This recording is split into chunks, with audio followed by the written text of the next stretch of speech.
I have to say, I think this is the first video that I've posted that it does not get a single dislike.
What's going on, chat? Are we ready to talk about the new Assassin's Creed collab? Is it going to be worth it for us? We're gonna have a nice big long deep dive into this, and we're gonna find out what the rest of the guys have to say. I'm a little excited about it, but is it worth opening up the wallet? We're gonna answer that question today.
10, 9, 8,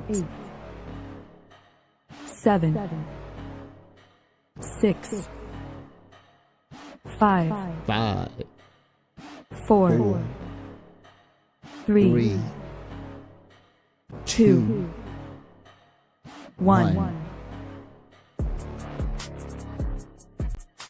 What is going on, everybody? Welcome to another episode of the Knights of Teleria podcast, episode number 121. Let's go. Starting off with the new year. Oh, man. We've got the Assassin's Creed collab. We predicted some of this stuff that was going to happen last week. We got a new faction, which is the Argonauts. Also, shout out to all the Greeks out there, you know, our Argonauts. But we got to talk about the Assassin's Creed collaboration. Some of the champions seem kind of like okay. Some of them seem decent. Honestly, we're gonna take a deep dive into it, and we're gonna find out, is it gonna be worth to go as hard as we did for the TMNT events, or are we just gonna kind of like say, okay, well, we'll get what we get, and you know, we're not gonna get upset because it's really not worth it. It is going to be a 5-month collaboration, almost. And then I want to also touch up on the coalition event that they put in, because I think this is actually really great. I'm kind of loving this, and it is achievable for everybody, even if you're free to play. You don't have to sink a lot of resources in. So before we get too far into the podcast, let me introduce all of my co-hosts for today's podcast. In the top red box, representing our free-to-play content creators, Mr. Final Kampachi Ken. What is going on, brother? How are you? Doing well, thank you. It was my day off today. Our run is cancelled because it was very stormy here and rainy, so we didn't run today. But yeah, I'm doing well, man. We go like drink some coffee, and here I am now with you guys. We are gonna talk about the Assassin's Creed finally, no longer air coolers. So I'm excited. Awesome. Next up, all the way from California, giving us a live arena perspective, Mr. Gessel Gaming. Gessel, what's going on, bro? How are you? Great. Picked myself up a 6-star Hilvi. Been loving the Hilvi, running her all the time, man. Like, if I don't get Marichka, I pick her. Even if I get Marichka, sometimes I pick her, man. She's been insane. I love her. Awesome. Going to my next door neighbor, our favorite late night streamer, Mr. MXPJE. PJ, what's going on, bro? How are you? Doing well. Yeah, just Assassin's Creed, grinding that a little bit. I've been loving Arc Raiders, another game. Absolutely obsessed with that game. And yeah, watching some football. Good games yesterday, some more today, and can't wait to talk about all the stuff happening in Raid with you guys. Lots going on. Coalition, the collab, so it should be good. Nice. Speaking about football, are the New England Patriots playing today? I think, or maybe they made it somewhere to. I haven't watched football or really honestly cared about football for the longest time, but someone said that they made it to the finals. So I was like, interesting. Mm-hmm. You know, they got rid of not the finals. The playoffs. Okay. Yeah. See, that's how much I know about sports. As a matter of fact, I actually just became my son's soccer coach because I was guilt tripped into it by the president of the by the president of the league, because they didn't have enough coaches. And she's like, oh, can you become the coach? And I was like, I guess. I haven't played soccer in years. But hey, I'm actually thinking, do I want to have the kids call me coach or Coach Blaze in chat? What do you guys think? Moving on to our next co-host for today, all the way from Texas, the Dab Master himself, Mr. Zero Brew Zero. What is going on, brother? How are you? Doing pretty good. Also, we had the college football playoffs. You got Indiana and Miami playing for the Natty next week, which would be absolutely insane. Fun fact, only one ACC school got in, and they are in the finals. So that's awesome. 5 SECs out. And then PJ, do I need to put my Jags jersey on? Because I got a couple of former Tigers, starring at those skill positions for the Jags who are playing right now. So, but yeah, enough about football talk. We're here for Assassin's Creed or what's this game called? Raid, Steal Your Money Legends. But we're here. We're having fun. Awesome. And last but not least, the man with the sexiest red beard just in the world, Mr. King Coco. King, what's going on, bro? How are you? Dude, smack dab in the middle of it all, Indiana, bro. Oh, What is yeah. going on, chat?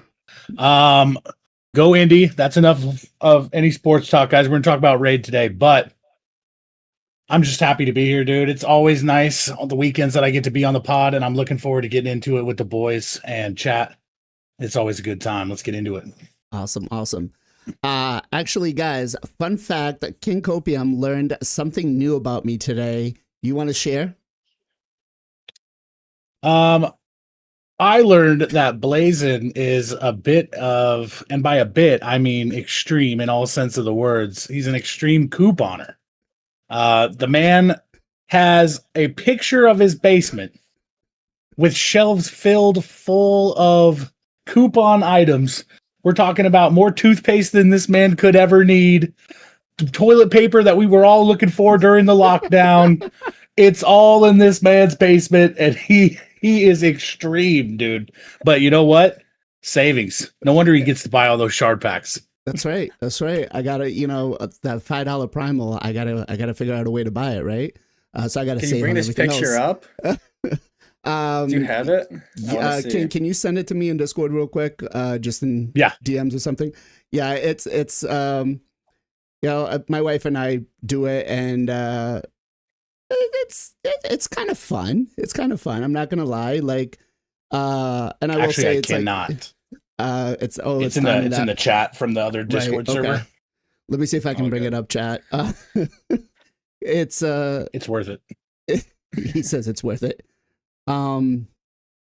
Let's see here. Where am I going? I'm gonna send it to him, and then hopefully I can bring it up. All right. It's one of those things where it's just kind of fun, and you don't have to do any work towards it. Like they bring it up for you. But here, this is what my basement looks like.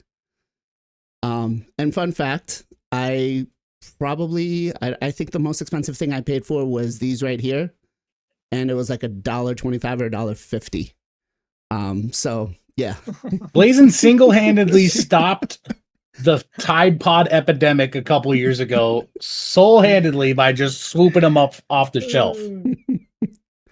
But hey, you got to do to save a buck to play Raid, right? Raid is expensive. Speaking about Raid being expensive, we got to talk about this collab.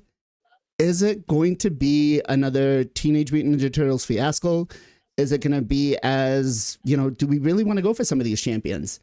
Let's start off with the Coalition event, which is something they didn't do on the last TMNT event, right? They kind of skipped that. They did it on the one prior to that, which I feel like this is actually really great. It's achievable for all of the player base if you're free to play. I mean, if you're doing the daily quests here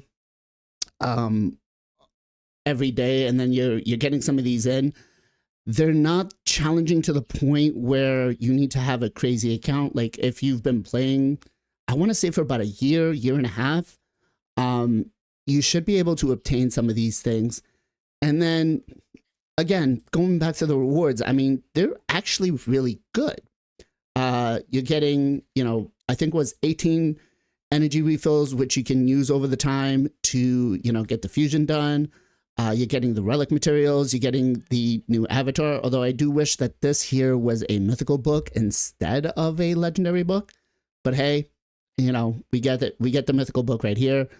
And I really like that we're, as Ken says, thank God for these whales here that allow him to be free to play. So let me get your opinions on these Coalition events. Are you guys for it or not? Chat, where do you guys stand? Do you like these events? Is it worth it? Does it make you want to do more things in the game? Like, or is it just kind of like, it is what it is. I may or may not do it. Let's start off with Ken first. I mean, yeah, man. I love Coalition event from last year too. Reward is great, actually. So some of the reward, depends on how many resources you are going to spend on the repeatable quest. Maybe you can skip to some of them, but there's a 3 quest behind of the Cassandra, for example. It's tell you to get the Cassandra, use it on the event dungeon and the full mastery sphere, I believe. That can be a little bit, problem if you love resources. This is one of the reasons I'm going Cassandra, by the way. I don't want to risk my coalition event because Cassandra is pretty much trash, dude. The other reason is the faction mode, of course. Yeah. Like, we don't really have too much alternative on this faction, so... But yeah, Revolt is good. I love this event from last year as well. We got some decent stuff. I think they are only doing that one time a year, so... Yeah, I'm looking forward to, into it. Nice. Yeah, I mean, it's a 5-week event. We've got 4 weeks left on it, so plenty of time for you to be able to, go in and get the points that you need. And a lot of us are going to come up to CVC this week, and one of the quests here that I really do like was defeat 50 champions in arena, which for 3v3, and there is no cap to how many times you can get it, is actually really nice. PJ, what about you? What do you think about the coalition event? Are you for it? Are you against it? Yeah, I don't know how anyone could be really against it. It's pretty much free rewards for just playing the game. I think it's amazing. Like you said earlier, the Krakens, letting them Kraken out is great for the community. It's helping out everyone, scoring a lot of points. Kind of like what you mentioned with the quests. I feel like a lot of them are pretty easy, and you don't really even have to try to do them. Like, you just play the game normally, you just run drag, and you're like, oh, I beat it in whatever turns. Or you for the fusion, or you're gonna run ice golem for the fusion, you're gonna beat it, get that quest done. So a lot of it, I think, just pairs with playing the game, doing Hydra, doing Chimera. So a lot of it doesn't seem like you have to go really too far out of your way, except for doing, like Ken said, you have to get the fusion, you have to book her, you have to get the masteries for the fusion, get the masteries for the do you login have to book her? champion. I don't think you have to book her. You have Ezio, to you mastery. have to. Ezio. Ezio, Someone you get have to book, but I'm not sure about Cassandra. Fully upgrade Ezio. Mastery. Okay, maybe not Cassandra, just masteries for her. Yeah, I We don't have to think fully book it's... Ezio. Thank So God. masteries for her, huh? Well, we'll break Ezio down here in a minute, but I don't think that's a bad call if you're booking Ezio. But No, but continue, it just I'm sorry. forces you to do Yeah. it. But yeah, so I mean, overall, like I was saying, like it's generally things you're gonna probably do anyways. So a live arena, yeah, make sure you guys are just as like a community, like you said, for the 3v3, try to put instead of one person defenses, put like easy 4, like full team. So instead of hitting one person, you're getting 4 per thing, so you're just gonna get it way faster. So just help out the community with that would be nice. And yeah, hopefully they'll do another one this year. I mean, I think it's really good. Maybe it is just one per year, but I think it's great. I like them a lot, and I think they did it well again. Yeah, so obviously tomorrow after reset, guys, I would strongly urge you to do what these players here are doing, which is they're just putting in any 12 food champions and just let people farm you, right? I think it's honestly one of the best events that they've done. Zero, what about you? Where do you kind of stand on the coalition event? I think it's great. Just warning to everybody watching. I think last time, because it was like what 20,000 points to get those last little bit of things. I actually 10,000 missed it points. last year. Yeah, 20,000 points on the bottom. 10,000. I actually missed. Huh? 10,000. Because you get the multiplier. 20,000. 10,000. You get the multiplier. Oh, okay. With the multiplier, whatever. 20,000 with the multiplier. It doesn't matter. Blazon's being technically correct, but whatever the case is, I missed the final one when they did this last time, and I do think you do have to really grind some of those dailies to really get some of those things out. There were a few things in there in the limited quest, more of the elite ones, that were a little bit harder to get for me at the time. I don't know. Maybe it was like complete 7 trials or whatever, which I don't have trial teams. I have nuke teams, some other things like that. But anyway, I just warning out there, definitely farm what Blazon was saying with the arenas and the different event dungeons, and just grind it out. Don't sleep on it. Right. So I went through and I counted everything. You get 8,010 points for doing all of the limited quests. So you essentially only need an extra 2,000 points from on top of here, which over the next month should be pretty obtainable for everybody as long as you're logging in. I think the worst one is spend the 140 energy in a dungeon that doesn't require gear, or event dungeon. So I've been heavily leaning into the arena one, to be quite honest. The other one wasn't bad. If you farm Minotaur, That is and true. or Sand Devils too. I was doing Iron both of Twins those. also counts for that. And Iron Okay. Twins counts. Yeah, that one Okay. really wasn't that bad. But like, there are some people who can't clear all stages of Soul Cross Hard and or the double bosses. I'm just saying there's some accounts out there that can't necessarily do that, and that's 320 point plus chunks. So you're gonna have to make up that difference. You're gonna have to look towards these events. Right. That's right. the warning. King, what Blazing about ain't you? got no problem clearing everything below. So I'm gonna keep my mouth shut. King, what about you? What do you think? Coalition event. I'm a Yes. huge fan. I love that the community gets to come together. The community is what makes raids so great anyway. So something that we can all come together on, get some rewards, juice each other's accounts up, hopefully, and keep the hope alive that we'll get something out of those rare relic materials. Crypto decided to win day one. So good for him. He's going to get that free tower. No, he's not. No, He he's not. definitely is. He definitely Bro, is. He's like a third of the way. He's sleeping now.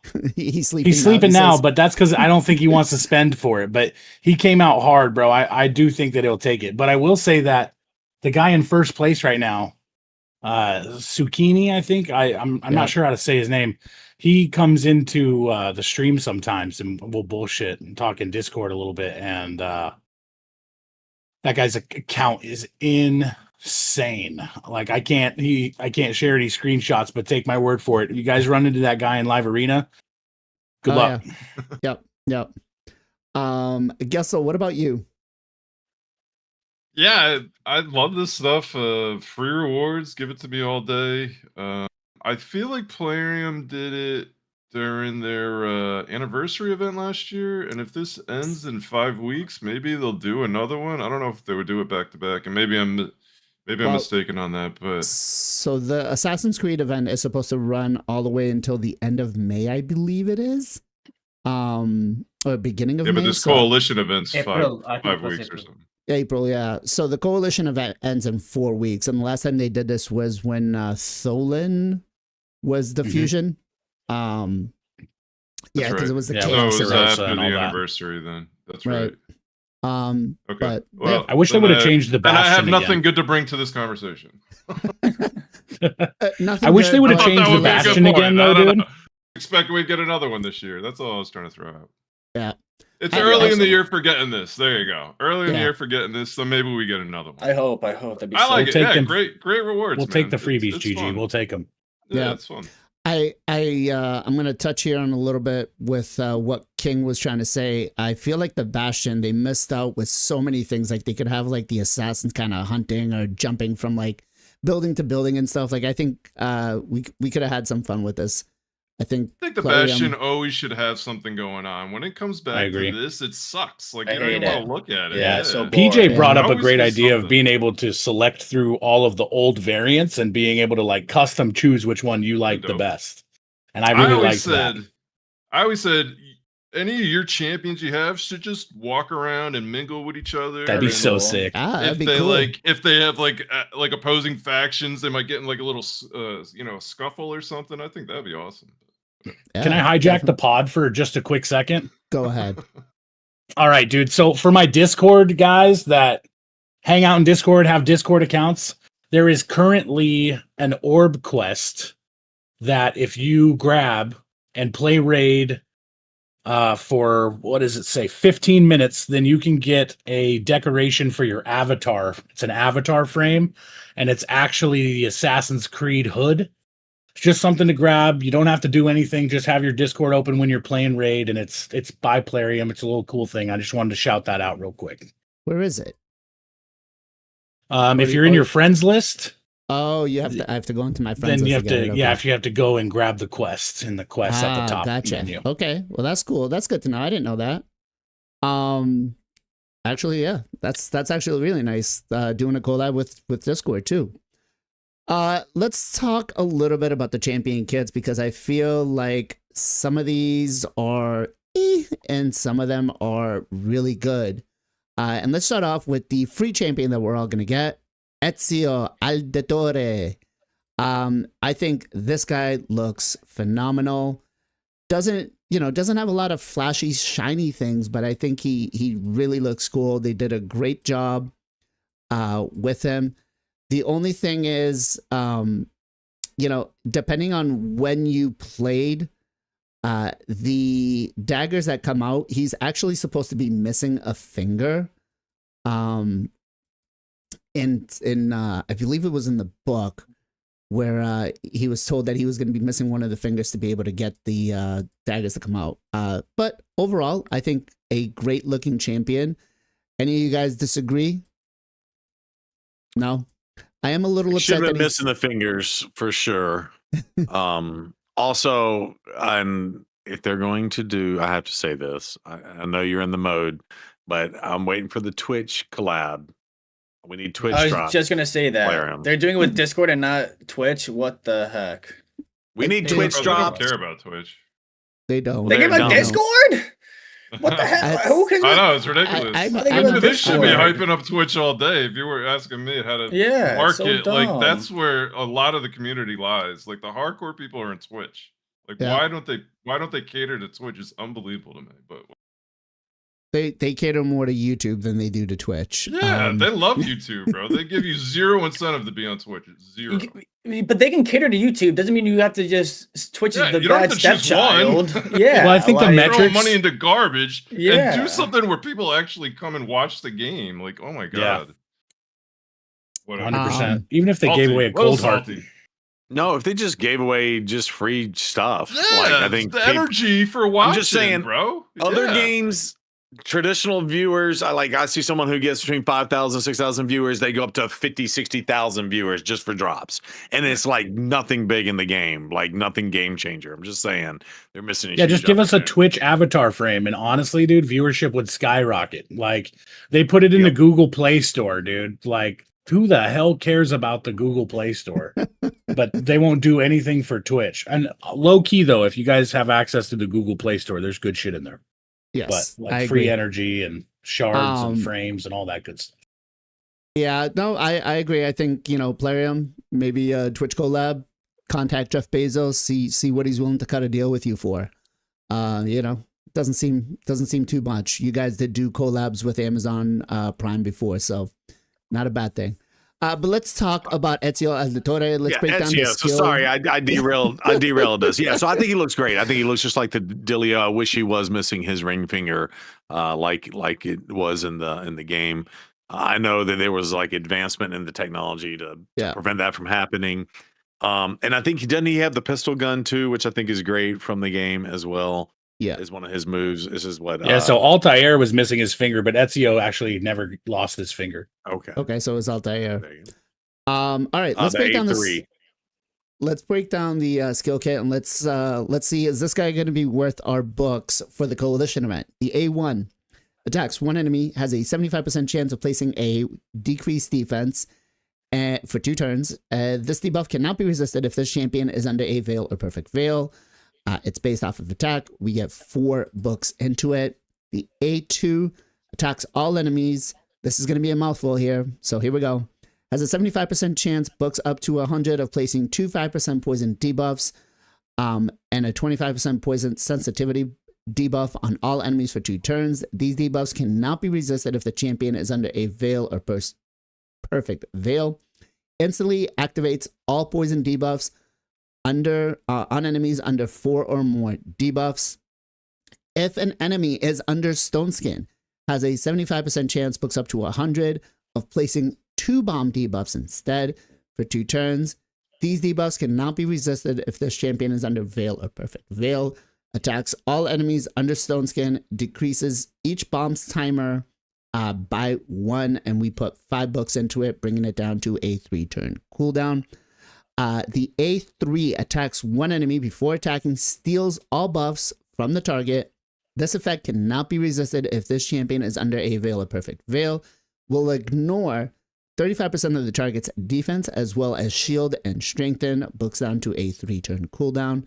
The passive Whenever an enemy's HP drops below 25%, receiving damage from any assassin, they receive an additional bonus damage proportional to this champion's attack. The bonus damage will ignore 100% of the target's defense and cannot be critical. And then finally, the last passive places a perfect veil buff on the champion for 2 turns at the start of each round, so makes it really nice that we don't need to build him with accuracy. Whenever this champion is about to receive damage that would exceed 50% of their max HP, has a 35% chance of decreasing the damage instead to 0. Whenever this champion is attacked, also has a 35% chance of counter-attacking. And then we got a all battle speed 19%. Now on this passive, I'm not sure, chat, you guys can correct me, but I don't think that the dropping the damage to 0 has a cooldown. But let's find out. Ken, what do you think? Is Ezio Auditore going to be a must book for you?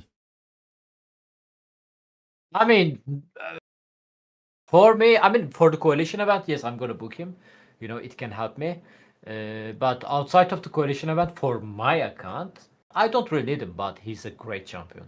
Like, he's a great champion on the early game, mid game, on the Dragon Clan boss, which is have a poison skill, which to activate the poison as well. It can help you to both clear the wave, at the same time deal to the boss, right? This Clan boss, especially, and the Dragon are weak to poison, so this is the one of the easiest and the deal more damage. How you do that with the poison. The other thing is, if the enemy Thunderstone skin, which is kind of meta at this for now, Mercury will come in, but yeah, let's say for now, he's gonna place a bomb debuff on them, and this is cannot be resisted if he's under veil, which is he's getting the veil automatically. You know what? Like, against me, it's a great threat actually. Like, I mean, I said like I don't need him because it's not doesn't fit on my playstyle. You know, like go second playstyle. But if the people use that against my resistance playstyle, that champion actually threat for me. He's, in my opinion, extremely strong daily login champion, definitely worth everything. I agree. You know, I think for at least live arena, he's gonna get some decent gameplay.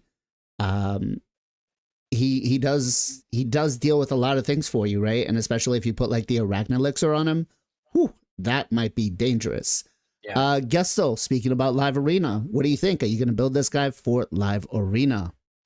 It's certainly interesting. I'm definitely going to try him out, which would mean I'd have to book him. It's going to sound horrible, but I'm kind of at a point in my account where everyone I need to be booked is booked. So I kind of need to have champions to book for CVC points or whatever. So I'm sure he's going to get booked and tried. I'm not entirely sure I'm going to actually use him, but I'm definitely going to give him a try. He looks interesting. The thing to me is Veil is almost as, or Perfect Veil, whatever, is almost as difficult to find as like counterattack. Crazy to say. Like, who are you bringing to help? Like, granted, you get it right away, but you kind of need it out of all the time to land those debuffs. So I don't know who else you bring. Like, I think a Duchy. Like, who else do you bring? So I feel like that's the tough side of it. Like, once you lose the Veil, like you lose almost half that champ. Right. So that's the tough side of it. You know, the good part is that he is bringing in his own Veil at the start. Well, so I mean, once you lose it, then what? Right. Well, yeah. Long-term fights, he's not going to help out. But if you bring Taras with him, you can get a little cheeky buff duration extension on him just to drag it out one more. Fair point. Cool. So buff extension, you could also take Grisur. If you build like a tanky Grisur, that's a monster in arena, but it depends on what level you're at. Skywalker says we got the ultimate free-to-play champion, Theodosia. She'll give you a Veil. So yeah. PJ, what about you, man? What do you think about Ezio Auditore? Are you going to be building him and booking him out? I think it looks really cool. I have some other bombers as well have combat, so it's not like I need a bomber, but I do really like his A2. Like the fact that it will, if they have stone skin, they'll place the bombs. If not, they'll do the poison. I think is a really cool thing. Just got to be careful with the detonation because if all enemies are under stone skin, it will do a 1-turn bomb. But if they're not all under stone skin, they'll be 2 turns. So maybe you're gonna want to bring another bomber with him to help, like a Nishak or even like a Kraz. The new one could be nice to help lower the detonation, even though him and Cross are the same affinity, but him and like Nishek or something could pair really well together. So I think that is another avenue to go around, is like double bomber with him is kind of cool. But yeah, I like him a lot. I think for a free login champion, he's really strong. I like the passive a lot, being able to do a evade stuff, or not evade, but to lift and not take the damage. Is pretty nice, giving him the self perfect veil at the start of the round. Like as was said, after that, then you're kind of screwed. But excuse me, with like these kind of bomb champions, you usually only need 1 to 2 turns, and then the round or the fight's ideally over. You either won the fight or they countered you or whatever, and you're probably gonna die. So it's probably gonna be like a quick battle either way. So it's probably not the end of the world. But yeah, that is definitely a thing you gotta look at. If it's a long-term fight, then you're gonna need some way to bring the veil. Okay. Zero, will you be booking this lad? No, I'm definitely not out the rip. Okay. Yeah, out the rip. I'm kind of I'm on the fence about this dude. I think he is one of the better ones kind of the collab. I do like the fact that the A2 is either poison and or bombs. So I really like that mechanic from that, but I really need to see it kind of play out before I, put the books. Now, if I need the points, then for the collab, like we said at the start of the thing, then I certainly will. But I might be holding on to these books just to see. Now, if he becomes like super major player in Live Arena, which I don't think he will compared to other champions, then it's like like a Fabian or an Armands or whatever. If he becomes meta, then that will change it for me. Then you pick him and switch out. But yeah, I don't know. We'll see. All good points that y'all raise here, though. I will say, Warsong Gulch is making a great comment over on Twitch where he's kind of comparing him to an attack pace Theodore, right? And could this guy actually maybe solo hard mode dragon? Could be possibilities with that. I don't know. King, where do you stand on our boy Ezio here? Guy's letting Chad answer before me. It's crazy. I think that Ezio is a definite book. I love the aspect of poisons and bombs and an ability, the bombs being conditional, but it's in the condition that you would want bombs to be in. Couple of shouts for some alternative relics you could take. You could take the Lens of Intangibility. It's a mythic relic. I know that that's kind of a hot button issue for a lot of us out there, but that keeps the veil on. You could also take Spore Burst Rod, which applies a chance of applying an extra poison or extra bomb.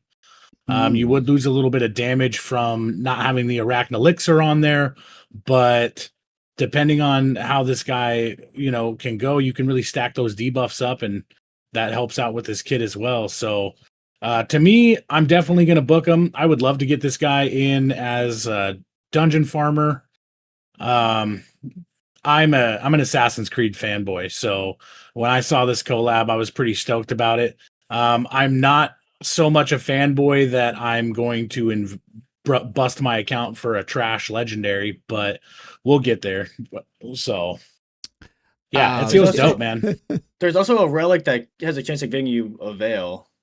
Yeah, Lens of Intangibility. Yeah. No, I think there's a different one too. There's an epic one. Yeah, there's an epic or Is a rare one. Is it the Cauldron? No, that's not it. Saint Xavier's. Yeah, Saint Xavier's. Yeah. Yeah.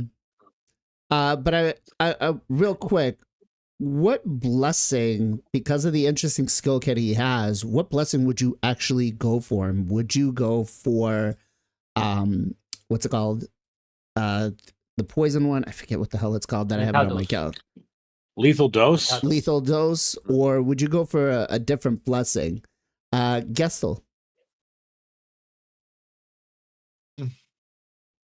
Because we are going to get the 5-star blessing, so it is questionable to see which one are we going to use. Because the poisons think could nature's- definitely be worth. Well, I think Nature's Wrath, dude, is also a really good shout. That is true, but Nature's Wrath doesn't do a lot for PvP. So Yeah. I think, Depends on what you're building them for. yeah. I mean, Sorry, it's not Gessel. gonna, Sorry. it's not going to increase the It's bomb damage. It's but- compelling. I was gonna say the only other thing I was thinking was lightning cage. So Okay. that's kind of where I go everywhere in freaking live arena though, because you want to protect everything. So. Right. Mhm. That's actually a fair point because you do want to protect the evade. So, chat, what blessing would you guys actually put on Ezio Auditore for his 5-star blessing when you get it? Will you go lightning cage? Will you go lethal dose? Is there a different one that you think might be better, like Nature's Wrath? Because I think a lot of it's going to play on where you intend to use them. PJ, what about you? As you're drinking, As far as what blessing, yes. it really depends on your account and where you're going to use them, I would say. And if you're early game or late game, it kind of all depends. If you're early game, I mean, probably like classic Brimstone. I mean, the 5-star Brimstone or something like that. If you're using them in arena or more, if you're using them for like dragon, like soloing stuff. I mean, all the ones you mentioned are all like viable. I would say it really depends on what area of the game you want to pick. There's no perfect blessing for. I mean, there are perfect blessings, but like you're gonna cater more towards a specific area. So, Right. if you want to do arena, probably like lethal dose maybe, or if you're doing more PVE, then Nature's Wrath could be good. Like I would say it depends on the area you want to use them in. Okay. Zero, what about you? Where would you look for a blessing for him? Yeah. So the one thing, and I'll just say this about lethal dose is, I don't really like that as much. I feel like you need to build an all-out, mega smack with the poisons. So like Cavalax is a good person for lethal dose, but I've even changed the blessing off that because I use them in PvE as well. And it, basically gives you 0 value, and Stone Skin will, and now the new gear set will kind of counteract all that poison stuff. But I feel like if you're going to go Arachne Elixir and you're specifically going PvP, then lethal dose, and then you don't even worry about crit rate and crit damage, and you just go all attack, like 12,000 attack or something, and then people just melt. But if you're not going that glass cannon or that weird way, then lethal dose is kind of out for me. I like Nature's Wrath on that. Lightning Cage if you're going to put him in Stone Skin. Yeah, and I think y'all brought up a good point. If you're new to the game and you need help in PvE, Brimstone all the way, right?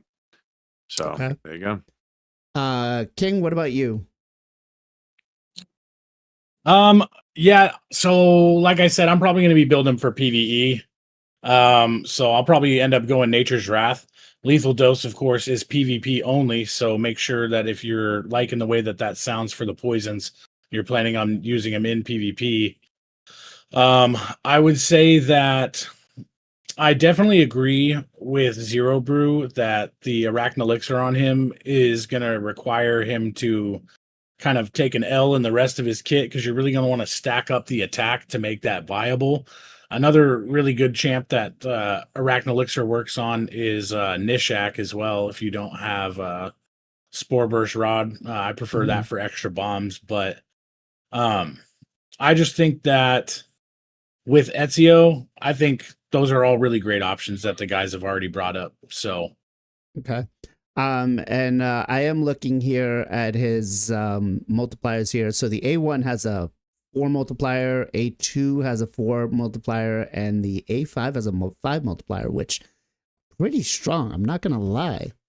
Ken, what about you? What kind of blessing would you go for this gentleman right here? Like the PJ mentioned earlier, for the early game, mid game, definitely Brimstone. 5-star Brimstone is a huge man, like on the early game. Like also like Green Forest, like Brimstone is extremely strong. For the late game, like let's say like arena focus, lightning cage, like the Gestan mentioned, for the, if you want to protect your buff, especially if you are not that fast. Intimidation presence can be good.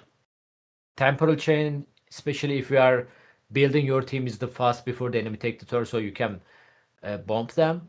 But lethal dose arena, I feel like it's not gonna really work because like if the enemy champion has a buff, you need to remove them first before they got a turn. Then after that you are going to be poison them literally. Or like if the enemy team has like stone skin, for example, you can just bomb them, right? It's not like Ganishak.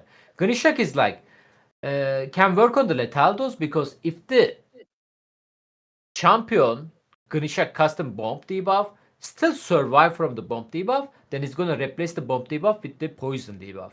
So he can still like finish them off with the lethal dose, which is they're gonna be a little bit HP, and they are going to die from the poison. That can work, but I don't know.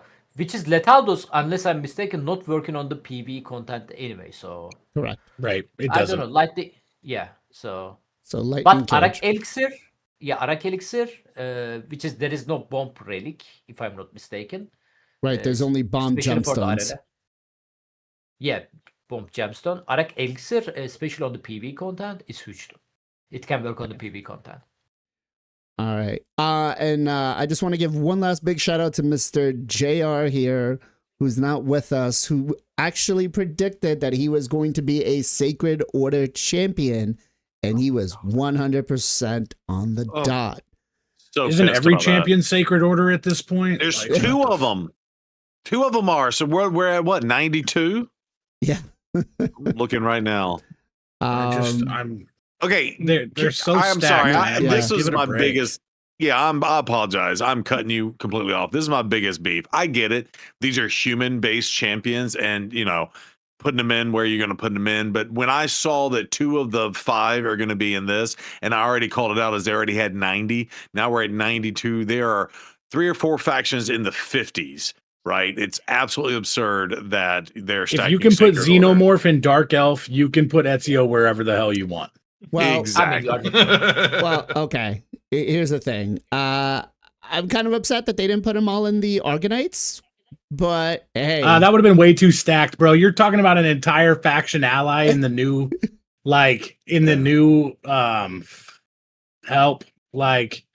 faction. Like, no shot, dude. Could you imagine all those assholes running around with perfect veils? Just like faction wars would be done day one, dude. Like, I know it's not coming out for a couple months, but like, come on, dude.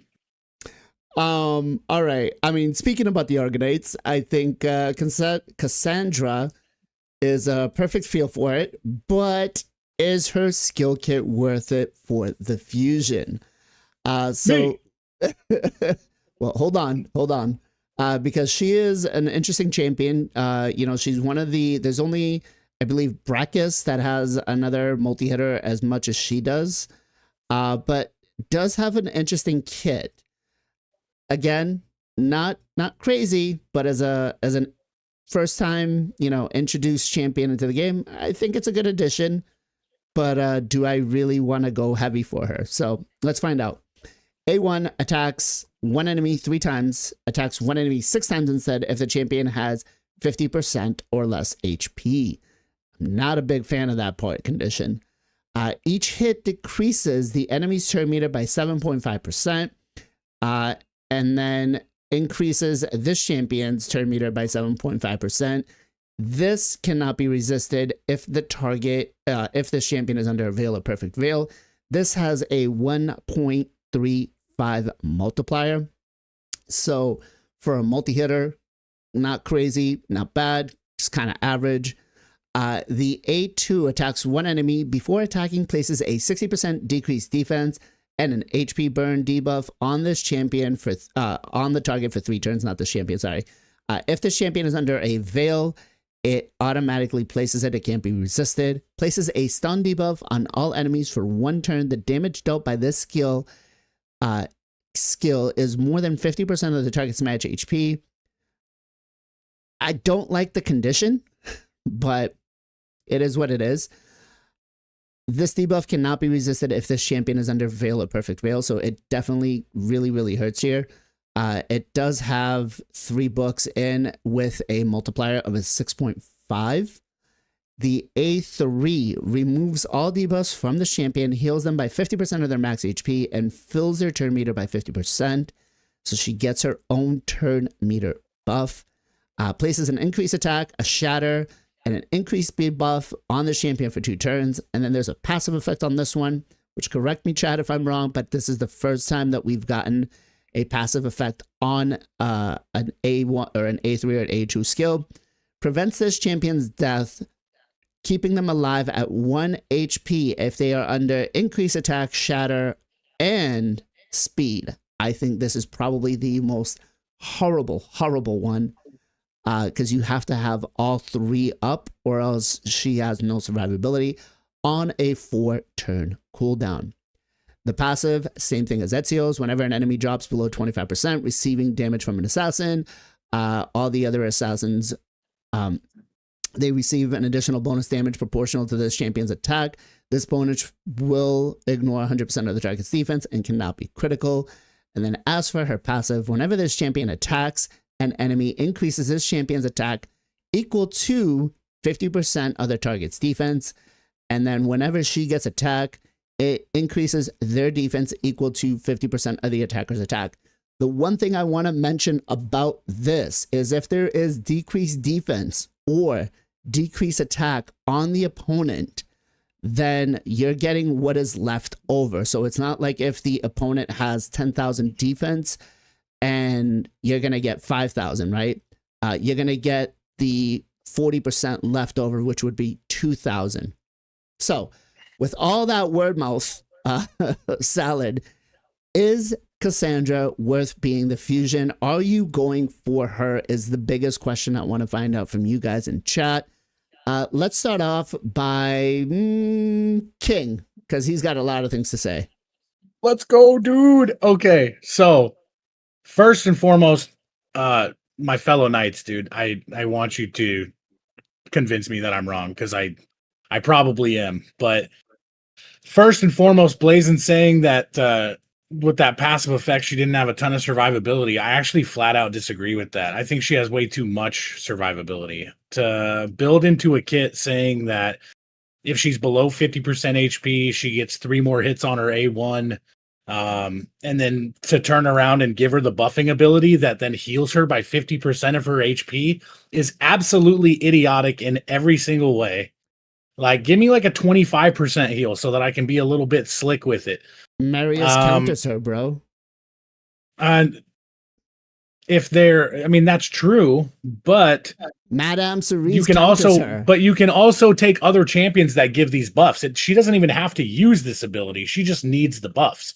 So if you take in, say, Granite Doorkeep, who has Shatter, or Osgrin, who has Shatter, and you're buffing, if you're building a team around her and you take in Osgrin with her and he has that ally attack, her A1 would be lethal, dude. She's just going to come in there and just smack and smack and smack.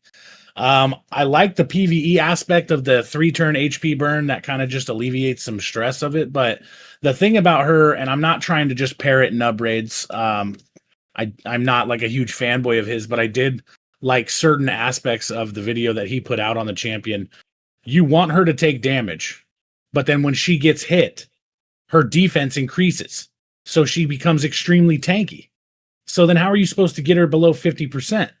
And then if you don't build a team completely around her to give her those buffs, she buffs herself and then heals herself. So to get her below that 50% to make the A1 extremely effective is almost counterproductive to what you're trying to accomplish with the champion. And then whenever the enemy's HP drops below 25% after receiving damage from blah, blah, blah, like, that's fine. That's on every assassin. I'm cool with that. The interesting thing for me is I wish that they would have just made her a support. I'm just going to be honest with you. I do not understand why we have a nuker with an A3 that has no nuke, no hit, no damage. Yep. Like, it's a buff. I don't take nukers to buff. I take nukers to nuke. So it's just, to me, the entire kit is a conglomeration of bullshit. And I think that Plarium said, you know what? we're gonna put this champion in the game, and these guys are gonna fuse her. You know why? Because she's a limited champion, and she's also the first legendary in the new faction. So everybody's gonna, what do we talk about? FOMO. Everybody wants the champion because whatever, like, and if you're fusing her and you have the resources and that's what you want to do, I completely understand. If you're a Pokemon hunter and you want to fill that Pokedex up, I completely respect it. If you're somebody on a newer account and you need somebody who's got the HP burn, which by the way is not an AoE HP burn, so she's not even really that great for Spider, but the AoE stun does come in handy for speeding the run up. I just look at this account, I look at this champion and I say to myself, what the fuck is this kit? And where can I really use it? So to me, it's just she's a faction war champion, and maybe Curse City, depending on like those hard stages where we're kind of having to beg, borrow, and steal champs for like Fire Knight shields and shit. The end. Sorry, guys. I agree. I think she's got way too many counters, and the, having to have all three. Like if it was a combination of any two, I'd be like, okay, cool. That would be way better. She can keep herself alive and make things a little more interesting. But I think you're right here. Cassandra, are you going for her? Is she worth it for your account? Will you be using her? I am undecided if I'm going for it. I've not done the champ chase What do you yet. mean? Are you undecided if you're going for I don't Dragon's know. already over. I know. I did Dragon. Why not? I did Dragon. Whatever. I'll do. Like I've done everything I've needed to this point to be going for. I still haven't done champ chase. So well, you don't have to do champ chase. You don't have to do and champ you can skip chase. this one. And I would honestly, so I would skip both the summoning events and go for the third one, because I think the third one's what's going to have either some sort of path event or something. So I think that one's going to be better for you anyways. Yeah. So I'm not thrilled about it, I guess is kind of my point. Right. Kind of to what I think everyone's feeling, maybe towards, not everyone's, but a lot of people's. The reason why I'm going, or well, probably end up going for, is because the new faction and because she's limited. Okay. Exactly what Copium said. I mean, I don't have any. I don't think the kit's justifiably good.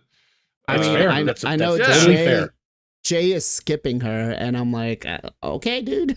Okay, I'm skipping her too. Yeah, I'm skipping her too, dude. I would skip her if it wasn't the new faction. I'd skip her. Okay, I just don't care. I don't care. They're gonna drop new legendaries. They're gonna give us some epics and some rares, and they're gonna fill the faction up. Like, I just don't. I don't see this. I don't see this champion as being on the final roster to go in and beat 21 hard. It's official. King Copium has given up his Assassin's Creed fanboy card. You heard it here first, folks. Assassin's Creed Odyssey was fucking trash. All right, anyway. Half of them are. Malaka. Well, speaking about Malaka, what about you, King? Ken, are you going to go for it? She's Malaka, by the way. She's pretty trash, man, like, in my opinion. Unfortunately, Assassin's Creed Odyssey, I love it. Bro, like, you need to see her in the game. It's more thick, bro. Like, come on. Like, anyway, yes, I'm going for this fusion. Unfortunately, she's very trash in the arena, in my opinion. The reasons I'm going Coalition event, more point, limited time, and then faction war. Yes, King, you are right. By the way, they are going to drop lots of champion on this faction war, but still, like, limited champion, and I want to get her, to be honest, and especially Coalition event as well. Red actually just confirmed that we was actually curious, like, how is this A3 skill, going to be work against the Ram form on the Chimera. Seems like it's protecting her from the reflect damage. Okay. But on the Ram form, you need... Yeah.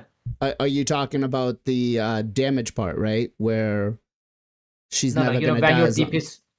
She's the first completely invincible champion in the game. If she has those three buffs, she cannot be killed. Her invincibility is not a buff. You cannot strip it. You cannot take it. You cannot do anything. If she has those three buffs, she will not die. Yeah. You can still remove them. I mean, that is true. And correct me if I'm wrong, but the Ram form extend the duration of them. Does remove buffs. Yeah, but if they're protected through somebody else in your kit in Chimera, then they're not going to be removed. And then, like, what is it? PJ, you've got the dude, the new Ogren who's like Lydia on Zag. crack. Classic. Doesn't he bring? Does he bring Shatter? I'm not sure. I refuse to look at his kit too much. Not I get jealous. Shatter, no. Okay. But yeah, no, yeah. Sorry. All right. So- Zero. What Yeah, about if you? you Oh, sorry, Ken. Finish up. you can bring like increase duration buff. I mean, increase the buff duration, so she can become like immortal, like the Copim said. Because Rainform doesn't have a remove buff ability. I think. No, I don't remember that. No, I believe it I could be wrong. though. does. I believe it does have a Ah. strip ability. Ram just just the one that he hits, like the first one where he does like the hit will strip that person, but I don't think Yeah. he removes the other ones. I mean, even like Okay. she's immune to the Rainform, like what she's going to do, A1, A2, like it's pretty Right. bad abilities, man. Like in my opinion, I don't know. But just for your information, guys, while you guys still have a decision to, like if you still like struggle to give a decision about Cassandra Fusion, just let you guys know. Besides that, Arena was totally garbage, dude. Like zero usage. Okay. Zero. What about you? Yeah, so yeah, I'm going for her. I mean, I think just the fact that A, limited time, and B, first champion in your faction. And Faction Wars is so hard now. Granted, we're not probably going to get the Faction Wars challenge, for probably a year, let's just say, or at least 8 months. Let's just say 8 months minimum out. But to sleep on the champion, yeah, they're going to give us a whole bunch. They gave us like I think 11 when Sylvan Watchers came out after the fact. But you just can't risk that, right? Especially if she does have these broken mechanics like King Coco is saying, and how he's not going for her, I don't know, when she has this potential invulnerability, right? Like that could be the difference in beating the boss or not. Stage 21 hard. So I don't know. That's my personal opinion on it. Do I think she's like the most insane champion at all? No, I don't. But yeah, there you go. Okay. I wish that the only thing that would make me change my mind and consider doing that fusion would be if they had ever previously reworked a limited time only champion in the game, and they haven't, and her kit is just not effective enough for me. Right. Yeah, and I have another point, and I've been forgetting it the whole time. I think the stars aligned where we got like the super most OP combo in the world for the Teenage Mutant Ninja Turtles, right? And I think, considering that was our last big collab / fusion or whatnot, I think they set the bar really, really high for that. And I think that these assassins coming in, they almost like went below lower on some of their things. And I do think that for them to be more relevant in comparison to, say, the Turtles, you need to have a little bit better kits on these champions. So to answer what King Coco just said, just tie that back in. I don't know if they will buff these champs or not, right? So I love that people are sticking with the King Coco. I hate it. Fun fact, it was my 9-year-old daughter that gave him that name. But yeah, I think overall, like if she wasn't the fusion, would I go for her? It's the gotta catch 'em all mentality. The FOMO would be the only thing, but I don't like if she was pulled out of a shard, I'd be really, really mad. So for the 9 players that did pull her out of a shard, I'm sorry, guys. And the rankings here, I don't feel are that great for her. Let's go back to our You sacred didn't ask order. me. Oh, You sorry. skipped PJ, dude. I'm sorry, PJ. Go ahead, buddy. How do I skip my Yeah, next I door mean, neighbor? Oh, good. You guys, Best for last, dude. pretty covered. Oh, thank you. Thank yeah, you. when's the Usually meetup? Usually I put Coco at last, but he sent me a threatening message saying if I put him last again, he's gonna fight me. I did say that. I did say that. Yeah, I agree with like pretty much what everyone said. I mean, I will be going for her. I like doing fusions personally. It's just something to do in the game. I find if there's not a fusion, I kind of get bored. I feel like after a couple of days of doing like Minnow or like Sand Devil, I'm like, okay, like I don't know, like there's not like I don't know what to do. So I like doing fusion. I save my resources for them. So I'd be going for her. But as far as her kit, yeah, definitely, I feel like she's the worst one out of the collab. Like King said, I watched the Nubs video and I completely agree. She's very counter synergy. Like she gets like she gets very tanky, but you want her to be below 50% HP for the A1, so you're never gonna pretty much get that 6-hitter. So I just feel like Plarium tried to do like too much with our kit kind of, and they just did like nothing with it. Like the A3 needs an extra turn or something. Like the fact that there's nothing with that is kind of really sad. I do see some use of her in Chimera for late game, end game, like trials. Maybe I could see her being used at some point. She does have the speed on all battles, which is nice. But yeah, generally I think she's like the worst one, and yeah, kind of stinky. It's surprising because the turtles were so good, kind of like what you guys were saying earlier, and now this collab is like back to back pretty much, like no time in between, and they're a lot more underwhelming. I would say they're still good. Like I do like a lot of their kits, but compared to the turtles, it's kind of lackluster. So it's interesting with how close they are together, like how different they are. Right. I mean, go ahead. I'm sorry. I just had to ask a question. Because when PJ was talking, I was trying to think of like combos and stuff. So with her A3, random thought, could you use Valkynon to take her to 1% health, but she wouldn't die because of the thing? Interesting. That's if she had the buffs. If she had the buffs, let's assume she has the buffs. If she had the buffs, yes, because that's in her kit. I mean, there's no way to negate that in her kit. So I would assume if she had the buffs, then yeah, she would go right down to 1. Yeah. But then but Valkynon wouldn't unlock his secret skill probably because she wouldn't die. But I'm just curious, like I'm just throwing it out there. It's like maybe there's some crazy mechanics or mechanic in the future that allows you to damage her health. Like you said, like she gets tanky. That's that's one thing, but you want her to stay below 50% health. Maybe there's a mechanic in the game that lets you do that. And that's what made me think of the Valkynon. But anyway, it'd be curious to test out because I do have Valkynon. I can maybe test it out. The only thing about the nub video that I felt was super unfair to Cassandra as a showcase was that he took Ninja as like a metric of damage and said, like, yeah, exactly. Like, and said, okay, well, she doesn't have artifacts, so Ninja doesn't have artifacts. And then Ninja's the GOAT. Like, he's one of the best free to play, or one of the best free champs we've ever received, if not the best, in my opinion. But then you take a mythical and literally just like completely skewed the numbers. I just felt it was super unfair. So it didn't really give an accurate damage comparison. But still, that's all. Okay. So yeah, overall, I think, she's gonna be okay. Not a game changing, not like a Donatello from the TMNT collab, who has literally changed people's accounts. But maybe, like Zero said, there's going to be something that comes in the future that we need her, and is gonna be really good. Trials. Wait, what was that Shadowkin's name? What was that Shadowkin's name right before Hard Faction Wars? It was like my first time ever on the podcast, and all of the nights were like, dude, Hard Faction Wars is coming. What if we need that? What if we need that Shadowkin, dude? I did use him. I was gonna ask how many of you did take him into Hard Faction Wars. Was it it was Hariyama or Ishiyama? Yeah. I think I used it for the debuffs. Yeah. It's just cope. Yeah. I think that was the thing, is what I used them for, is because I needed the But it's debuff. that FOMO, dude. That's how they get you. Fair though, they didn't give us the 5-star soul for him. That's true. I mean, you had to win the champ chase or whatever, so 1 out of 100 fair. people got it. That is a fair point as well. We didn't know blessings that at the make the time. difference. This is the only Shadowkin I really want right now. I hate hard mode faction wars because of him. All right, let me give a quick shout out here to Mr. I Am Roadblocks, who is on the YouTube side. Guys, use that link right there. Click it. Go give him a follow. Give him a sub over on YouTube. He also has a Twitch channel. But unfortunately, I don't have it opened up here, so it's not letting me show it on Twitch because he's not watching us on Twitch. So give him a follow. Go show him some love. Man,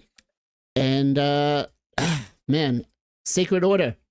Your gripe there, Zero, is they are very, very heavy. The heaviest out of everyone else. That's not very nice. They're so heavy. They're thick. I'm fat. Yeah. I mean, yeah, I do. They get on the scale and they blow out the scales, 92 pounds or 92 stones or something. I don't know. But Dude, Sacred Order is so fat. The last time, never mind. Sorry, I was gonna make a mama joke, but it's not PC. We got Basim Ibn Ishak. Yeah, I'm gonna go ahead and not try that. But this guy looks really cool, visual wise. Skill kit wise, though, we'll see how this is. He's actually missing his finger, like he's supposed to be. So there we good. go. He's missing his finger. But let's talk about the skill kit. The A1 attacks one enemy 2 times. Each hit has a 50% chance of placing a 25% weaken debuff for 2 turns. If this champion is under a Veil of Perfect Veil, increases the chances to 100%.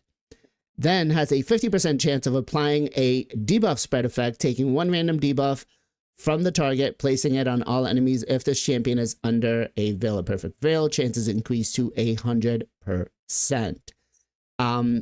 Up in Smoke attacks all enemies, will ignore 15% of the target's defense, will ignore 30% of the target's defense instead if the champion is under Veil of Perfect Veil, has a 75% chance of placing a block active skills debuff for 2 turns.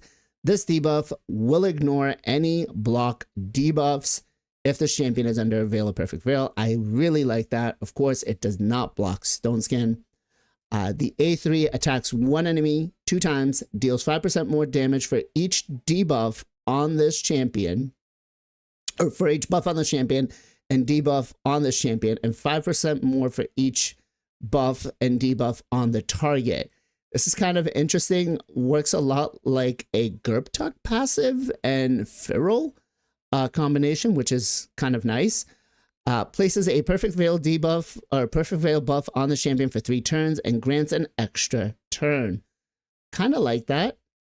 The A3, whenever an enemy's whenever an enemy's HP drops below 25%, receiving damage from an assassin, they receive an additional bonus damage proportional to the champion's attack. The bonus damage will ignore 100% of the target's defense and cannot be critical. And then finally, his passive. Whenever this champion is attacked, steals 1 random buff from the attacker and transfers 1 random debuff from this champion to the attacker. This effect will ignore polymorph, occurs once per turn. I don't know why the whole polymorph thing, but okay. Will ignore 25% of the target's resistance when using skills if this champion is under a Veil of Perfect Veil debuff. Looks like 79 people have already gotten him. And I think people really over-reviewed Cassandra over him. But, King, what you got for me? I think this guy looks pretty decent kit-wise. I wouldn't be upset with being able to grab him through some sort of event or progressive if I ended up getting lucky or whatever the case was. Definitely would think that he'd pair up pretty nicely with Edward and Ezio. Yeah, I mean that's really all I got. So Oh, you're at a loss for words. You had everything for Cassandra, nothing for yeah, him. well I hate her so much that I've been blinded by the rest. Okay, fair point. So just quick on the multipliers, the A1 has a 2 multiplier, the A2 has a 4 multiplier, and the A3 has a 3.2 multiplier with a 0.0 buff and debuff. So 0.05 for each buff and debuff on them and the opponent. So I essentially think that the A3 could smack pretty hard for a single target like Ram form or like Chimera, right? PJ, what about you? Where do you stand on this guy? I like this guy's kit a lot. Definitely compared to like Cassandra. I think the A2 is insanely strong. I mean, being able to lock them out through block debuffs is insane. Like, I know it doesn't block Stone Skin, but I mean, that is, I feel like, game changing. Yeah, I mean, I'm not sure how hard he's gonna hit. Like his A2 has potential to hit pretty hard as well with the ignored defense. 15% ignored defense, 30% if he's under Veil. He gives himself Veil, extra turn. Yeah, this guy I think is pretty well built. I like him a lot. I think that his A1 is pretty good with the debuff spread as well, compared well with the other assassins. I guess that's how we're supposed to spread Cassandra's burn, I guess, is with this dude maybe. Mhm. But yeah, overall, I think he's really, really good. That A2 is, I love that A2. Block active skills for 2 turns and will ignore block debuffs is just like mind blowing to me. That's insane. So good. Even if he doesn't hit that hard, I feel like just that alone is going to be very strong. Okay. I do like that he places the perfect veil on him and then gets the extra turn. So you could essentially go A2, A3, A2, which is And they did 3-turn veil too, so they don't that. fuck you. Yeah, so that's actually really nice, and it's on a 4-turn cooldown. So I'll take that. I'll take that. Zero, what do you got? I mean, yeah, he looks decent. I think what PJ said about the block actives through the block debuffs is pretty cool. And fair point. I think the one thing, even though I did complain about it going into Sacred Order, which I do think is an issue, they should have put it in a different faction for sure. However, you at least get 2 of the Assassin's Creed champions in the same faction. So if in theory you wanted to use them in faction wars, you could, and they get a little bit of a synergy there. Where, of course, when the Turtles came out, they probably very intentionally put them in the different factions to prevent that from happening because it was so OP. So, it's cool that you can at least pull that off. But again, with Sacred Order being so stacked,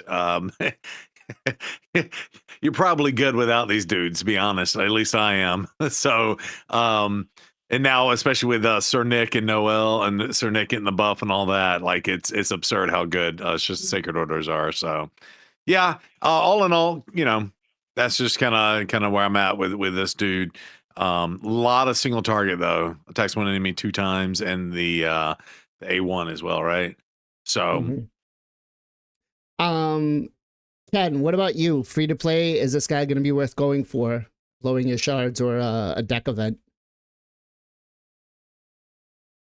Huh? You're muted. You're muted. I'm sorry. Here is the thing. I am glad and at the same time a little bit sad. Like we talk about the turtles. What make the turtles special? Leonardo Unity Kit, right? But Assassin's Creed doesn't have that, which is good thing. We don't have to try to collect them, if we don't like them. It's one of the reason why the Cassandra is the trash, right? Because like if there was like Unity Kit, like even we use the Cassandra on that team to make the Unity champion stronger, right? Like for example, Michelangelo. Why do we are using Michelangelo in the arena, right? To make the Leonardo powerful. But Basim is actually looking promising. I didn't check any test server video about him, but his multiplier is decent. He has some ignore defense mechanic. He has some like block active skill, especially for the factory mode, can help you guys to control the wave.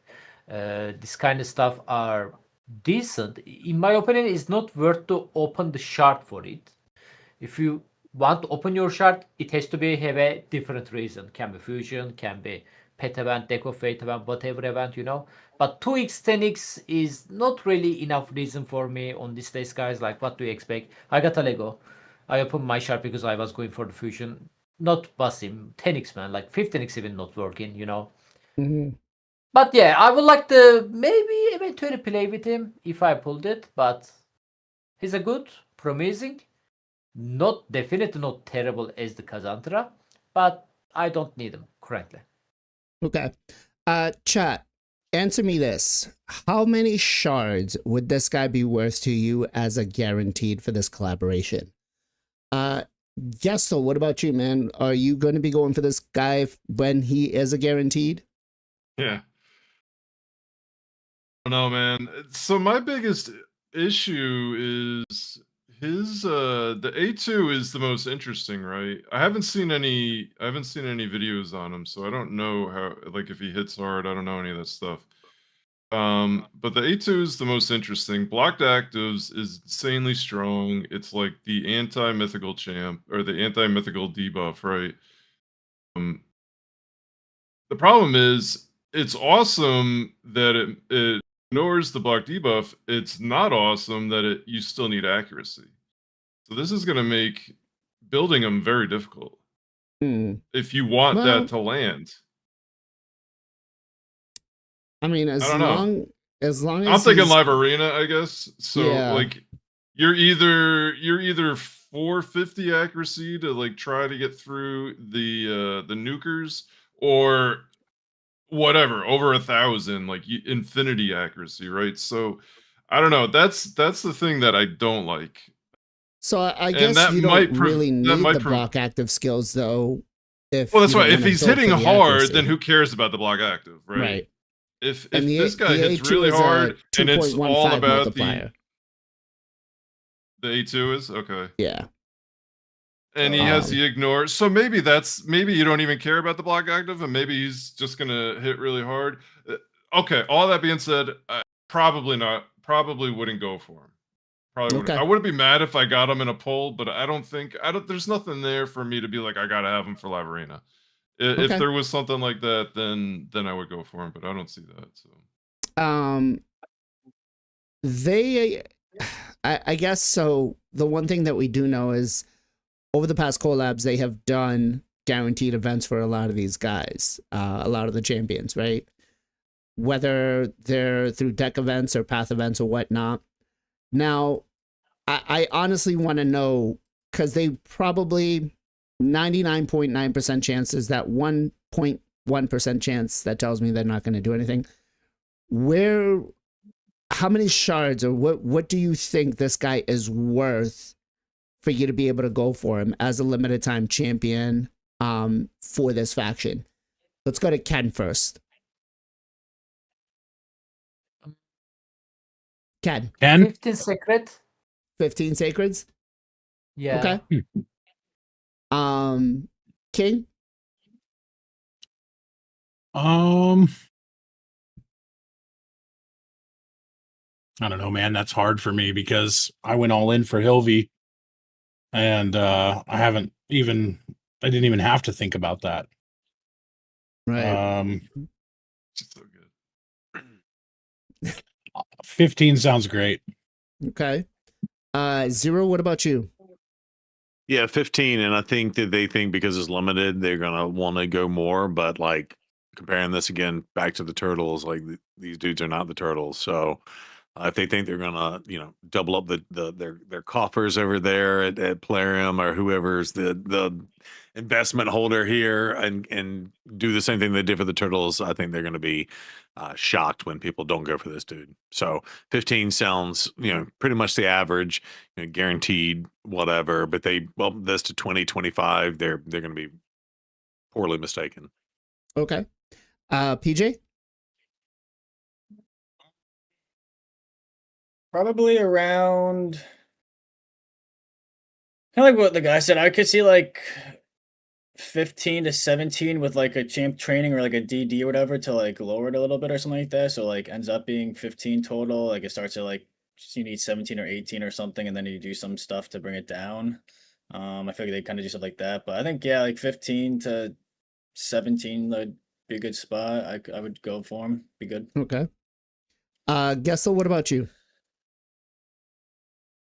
How much I think it would be, or how much I would How much would you how much I would how much how much would I spend? Yeah, none. I don't think I would go for him. Yeah. Okay. I mean, 15 is the number, right? I'm not gonna go if it's 15. I'm not gonna go for it. It's too much. It's not that good. Yeah, to go to 17 for a 5-star Hilvey Soul. All right. Yeah, luckily I pulled that, so I didn't have to use the shards for those. Well, shit. Plarium, I pulled it polling for her. So, bro, couldn't get any That's nicer funny. than that. Oh, that's man. nice. That's a win. That's a win. That was so good. So, Plarium, when it comes to Bassam, just take some of our feedback here. And I want to answer a quick question here that our boy I Am Roadblocks brought up. Says, just curious, legally speaking, can they buff these champions in the future after the event is over? I don't know if the skills are in the contract. I think it's just the rights to use the champions. So I would definitely think that they can. The thing is, would they do it because they don't get any more money from these champions once the collab is over? So they have no incentive on trying to, beef them up a little bit. So I think they can. Man, Simple would be pissed. Simple got screwed. Yeah, Simple got a Simple got really bad. Although they did buff him right off the rip when they gave him to us a little bit, but still not good enough. Well, that's what I was gonna say. When they do buff them, it's almost immediately when they do it, or right before they're about to do like the guaranteed event for it. So if they were to do it, it would be like right away. Right. I'm looking for our boy here, and I think I might have missed them. Very bottom. No, barbarians, very bottom. Epics. No, I'm looking for Edward. I want to save this guy for last. Where am I? Sacred Order, right? Bannerlord? Yeah, Bannerlord? right there. You're not wrong. Right there. There we go. Edward. All right. We got Edward Kenway. Looks, again, phenomenal. Love the gun action. Love, like, I seen some of the animation. I think it's awesome. The A1 attacks one enemy 3 times. Each hit has a 75% chance of decreasing the target's turn meter by 50%. Each hit will decrease the target's turn meter by 25% instead if the attack is critical. This effect cannot be resisted if this champion is under Veil or Perfect Veil. And this has a 1.35 multiplier. The A2 attacks all enemies 2 times. The first hit steals all buffs from all enemies and decreases each enemy's turn meter by 20%. This effect cannot be resisted if the champion is under Veil or Perfect Veil. The second hit has a 75% chance of placing a sleep debuff on all enemies for 1 turn. This effect will ignore block debuffs if this attack is critical. This effect cannot be resisted if this champion is under Veil or Perfect Veil. I guess this guy might just be the thing you need to take down Sand Devil. I'm joking. Attacks 1 enemy. And the A2 was a 2.15 multiplier. The A3 attacks 1 enemy before attacking, places a Perfect Veil buff on this champion as well as any other assassin on the team for 2 turns. Will ignore shield, stone skin, and block damage buffs. Places a block revive debuff if the target is killed. I love this. Again, shares the same passive as everybody else. And then his own passive is each hit inflicted by this champion has a 50% chance of placing a 100% snare debuff on the target for 2 turns. Whenever this champion kills an enemy, places a 100% snare debuff on all other enemies for 2 turns and decreases their turn meter by 20%. This effect cannot be resisted if the champion is under a Perfect Veil or Veil. This champion inflicts 20% more damage against targets under an ensnare. I like the A3. I think this is actually pretty cool. And this has a 6.5 multiplier, which is really strong. I like the ignore block damage and the ignore stone skin. He is positive affinity to a lot of the mythicals that are a pain in the rear end, like Gizmak and Siegfried. But let's find out. Free to play. Will you be going if this guy is up? Ken? No, unfortunately, no. Again, man, I'm also not interested in Edward. For me, like, if we are gonna do like tier list quickly, I know we didn't check the Bayek yet. I'm gonna skip him for now. Ezio is definitely top on the line. After that, I would like to say Basim, and the Edward is coming later, and the Cassandra. Again, like, if some cool kit like A1 skill is basic like allure ability, which is the epic champion can do the same thing. Like, you know, like, I don't know, man. At least like make his A1 skill like a G-Nut, you know, please if it is debuff. Give people some option to deal with the hard Fire Knight, dude. It's been a while, man. They don't care so they about it. instead they gave him normal Fire Knight. Yeah, exactly. Because they can because use he's Cold allure. there. They can use Yeah. allure there. You know, like people have Yeah. a more like free to play alternative there. I mean, it's cool again. Can help you guys on the hard faction more, but that's pretty much it, man. Okay. King, what about you? I mean, he's a missing piece of the passive puzzle for the rest of the assassins. So him giving Veil to the other assassins does give him a bit more value, especially if everybody is going for the assassin that we've not spoken about yet. He'll be coming up. And Ezio as well makes him incredibly strong. This guy, stepping outside of the kit and stepping back into the Assassin's Creed fanboy, he is in my favorite Assassin's Creed game. So to me, this guy is a get just because of the nostalgia factor of it.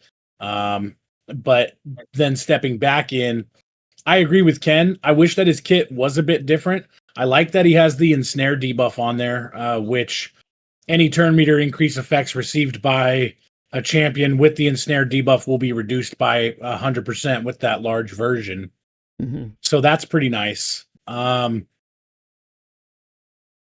just think that they missed the mark, man. I was really shocked when they did not have a faction unity assassin champion. I thought that they kind of smacked the turtles out of the park. And as frustrated as we all were with the lack of Leonardo information, it's because we all knew that Leonardo was a badass, and all the other turtles can basically stand on their own 2 feet. I mean, Mikey is great for PvE content.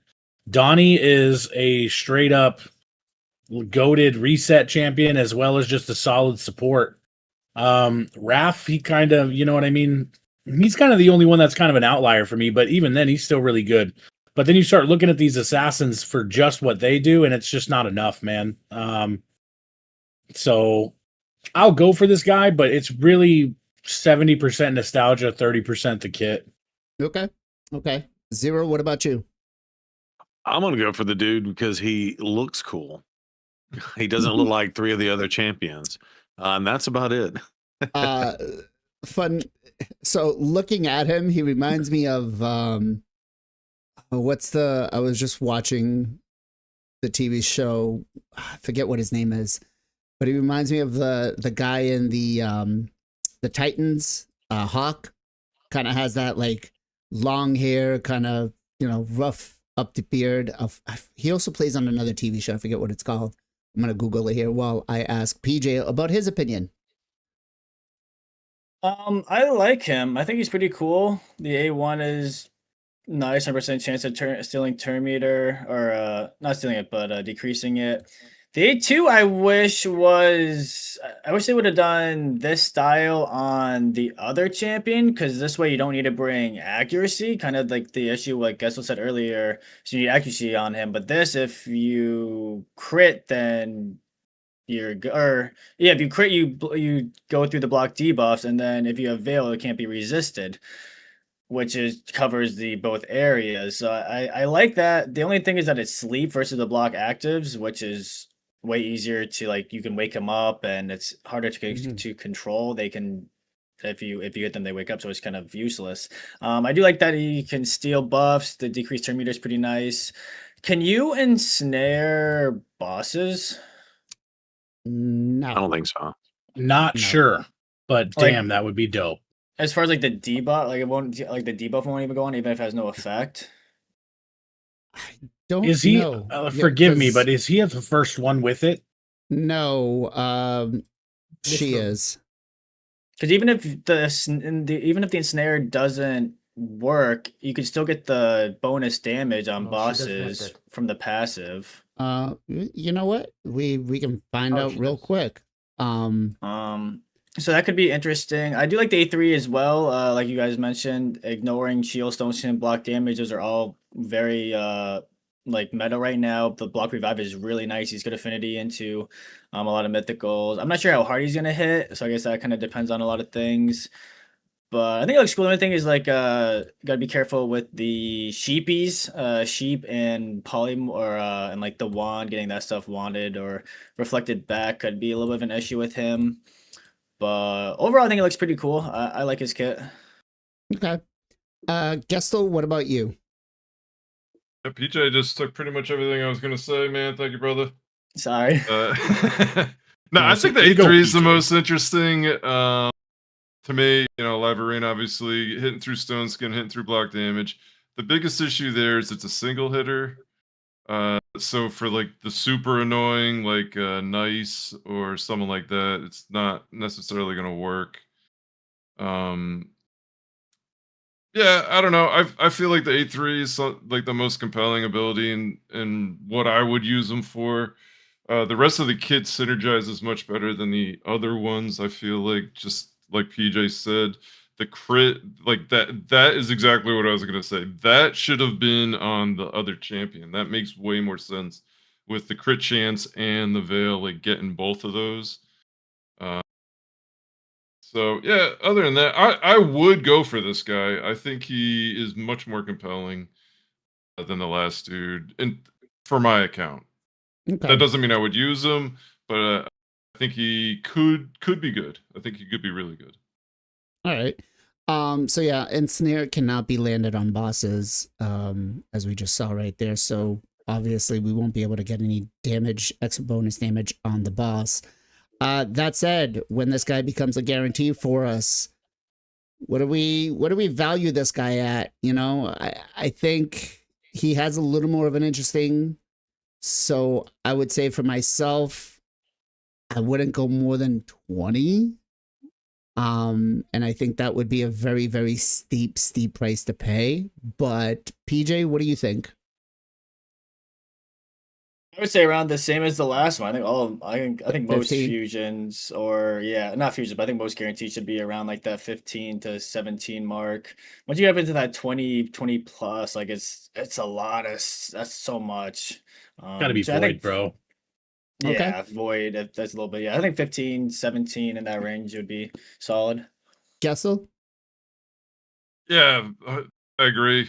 Again with PJ, I think that seems to be what they've done kind of in the past. They've deviated a bit, but they seem to kind of come back to that range. And I would go for it. Okay. That was the Zero, other what one where I about you? wouldn't. Yeah, about the same. Yeah, they don't need to be looking at 20 plus for these dudes, honestly. Okay. King? 15's completely fair. 15. And I would go for this one as well. Okay. Ken? I also thinking 15, but I will still skip, to be honest. Okay. So Not a about waifu, 15. Waifu.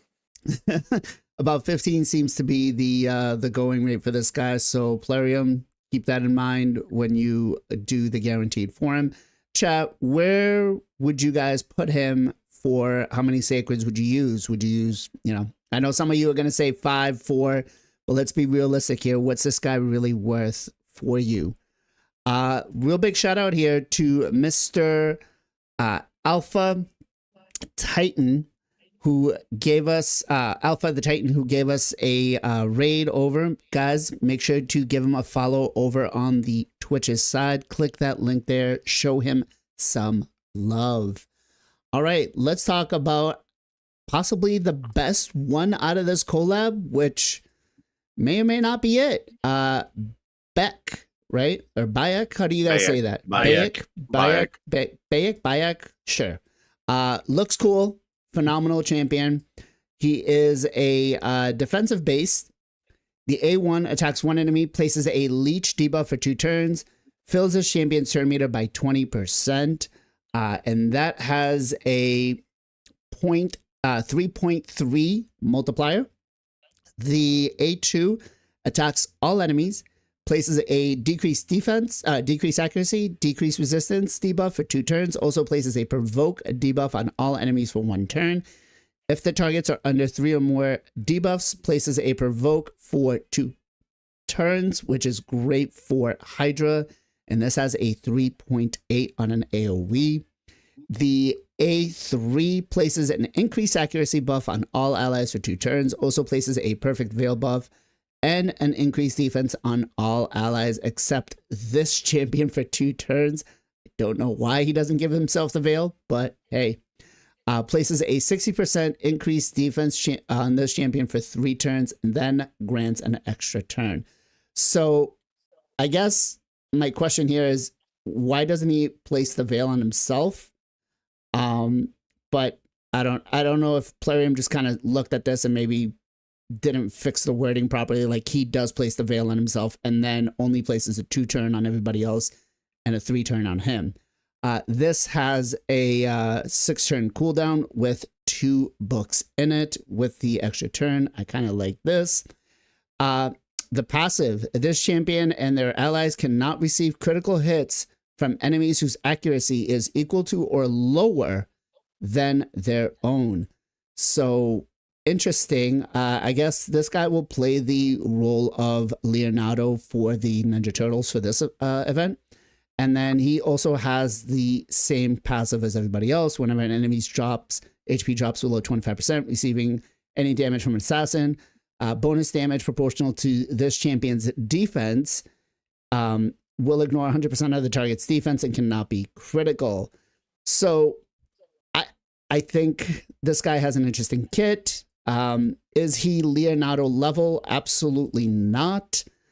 He does seem to fill like the faction unity or the, collab unity role. But Ken, will you be going for this guy? Is he on your list? Garante, you mean? Like if they do Yeah. Garante? Well, yeah. What do you think about this guy as a skill kit? I mean, skill kit. Yeah. He's pretty much Chimera champion. A1, A2, A3 skill. Literally made it for the Chimera. Like, literally, like, nothing else for the arena. But his passive skill, dude, the first passive skill, it's extremely strong. So basically, if you bring the bike on your arena team, guys, and if you are champion accuracy higher than the enemy DPS champion, you pretty much going to be almost immortal. So enemy DPS champion cannot be crit attack to you. Unless they were DPS champion, they are accuracy higher than your team or the champion on your team. So that passive skill alone is looking very promising. I really like that. Rest of the kit, probably PJ can talk about that more because he loved the Chimera. I'm not big fan of the Chimera. They need to buff the reward of the Chimera, but looking very promising for the Chimera. But for me, is the arena wise, this passive skill is alone. Now that you're mentioning that, I'm kind of thinking, do you want to build resistance still, or do you want to build accuracy on some of your supports now instead? That'd be a thought. Gessel. Oh, sorry. Go ahead. Did you want to answer that? I mean, yeah, not many DPS champion have a crazy high accuracy, like except like maybe Carnage or Marius with the A3 skill. So even you build them like 500-ish accuracy, you pretty much like going to get like lots of benefit from this passive skill to keep your team alive. So yeah, but again, like if you have this champion, if this passive skill works like what I assuming, yeah, instead of the resistance, you can go full accuracy, dude. Well, here's what I'm thinking here. You have champions like Armands, you have champions like Fabian, who are sure shit gonna have, higher accuracy than everybody else, and they're already a pain in the ass in arena. Gizmak, they are multi too. Yeah. This is gonna be an absolute toxic type of situation with this passive. Gessel, what about you? Yeah, this guy is very interesting. I think the passive is the reason for it. I just don't like. Could you really bring him into live arena because of the passive? Like, what else is he really gonna do? I mean, they're good buffs. They're good buffs. He's gonna give an increased accuracy and an increased defense. Yeah. Get into an extra turn. Yeah. I guess you would have to see how it works, and you may have to rework champions. You might have to like find pieces with like no accuracy on it and stuff. I feel like it'd be like I don't know. I feel like it'd be a real effort to get this to work. It's compelling though. It's compelling. I guess I need to see it in action. I wonder on Chimera if the reflect damage that you get would be negated by this. Would it not be, would it not be critical? Critical hits. I don't know. Does he crit?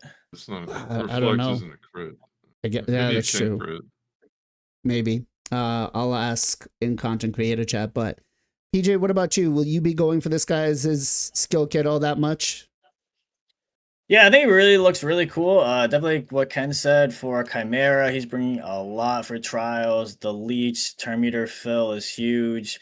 Decrease act, decrease res. You don't really get provoke isn't really anything for Chimera. Definitely nice for Hydra. Then the A3 increase act, Cryptic Veil, increase defense, extra turn. Yeah, I think it looks really cool. The passive could also with like Nias and the Zibia's Fortitude with that on top of this, like that's kind of scary. I'm not sure how he's gonna die. Again, kind of like Gessel said though, is like he doesn't really bring much else to the table for Arena outside of really just like his passive. So I'm not sure if it's gonna be worth it. I guess we'll have to see. But yeah, I think he looks really cool. Definitely for Chimera, I think he's gonna be like a trial god for Chimera. Brings a lot of stuff that like Klazag brings as far as the increased accuracy or decreased decreased red light, that kind of stuff. Firo also is kind of someone that brings some of that stuff and is really hard not many people have him. So yeah, I think he's awesome. Void champion. And it's also interesting. You guys notice that they're all attack except for him. He's the only defense based. Do you guys like that? Not like that? I know they're like assassins, so they're supposed to be more like attacking and offensive. But I don't know. I feel like it would have been nice to have some more like HP or something else, not just attack. Well, what do you guys think about that? They kind of did the same thing with the turtles. Everybody else was attack except Leo, who was the void, was a defensive base. Donnie? No, Donnie's they changed them all up. He's a support. Donnie's not attack. Well, everything's based off of attack base. Donnie is attack based. I mean, where's Donnie? That's is he? All supports are attack based, pretty much. But he's still a support, like yeah, he's a support. Damage is based on it. He's a little Cassandra. He's HP based. He was and HP based. He's He's so HP based. suck Yeah. it. Oh, snap. All right. My bad. He's HP based. But Got him, chat. Got him. Okay. These Zero, what about you? Yeah, I think this was actually the last one that I actually played was this one. So yeah, I enjoyed it. I think he looks cool. He also has the archery, which that was a bigger version of that. And he's got the Egyptian based weapons. He was the Egyptian faction one or whatever. Yeah. Defense base, that's cool. And the fact that he's void is also nice. And that passive is gonna be key. I'm worried that they're gonna look at this dude and make it like 25. They think he's like Leo level and he's not, but we'll see. Yeah. Yeah. I am a CC Armenian. I know. King, what about you? 1 second. Yeah, so Sorry, you'll have to come back to me. Okay. While we wait for King, let's Daughter find out. aggro. Yeah. Hey, it's real. It's real. At least it's not wife aggro and it's only kid aggro, right? Let's talk a little bit about the how many they're going to be worth. How many is this guy worth for you? Okay, there we go. Now answer. I think that he is a dope champion. I agree with pretty much everything everybody else said. He's going to be a Chimera monster. He's void. Anytime you can get a void champion that is a decent pickup outside of just preying on ×2, I think it's worth going for.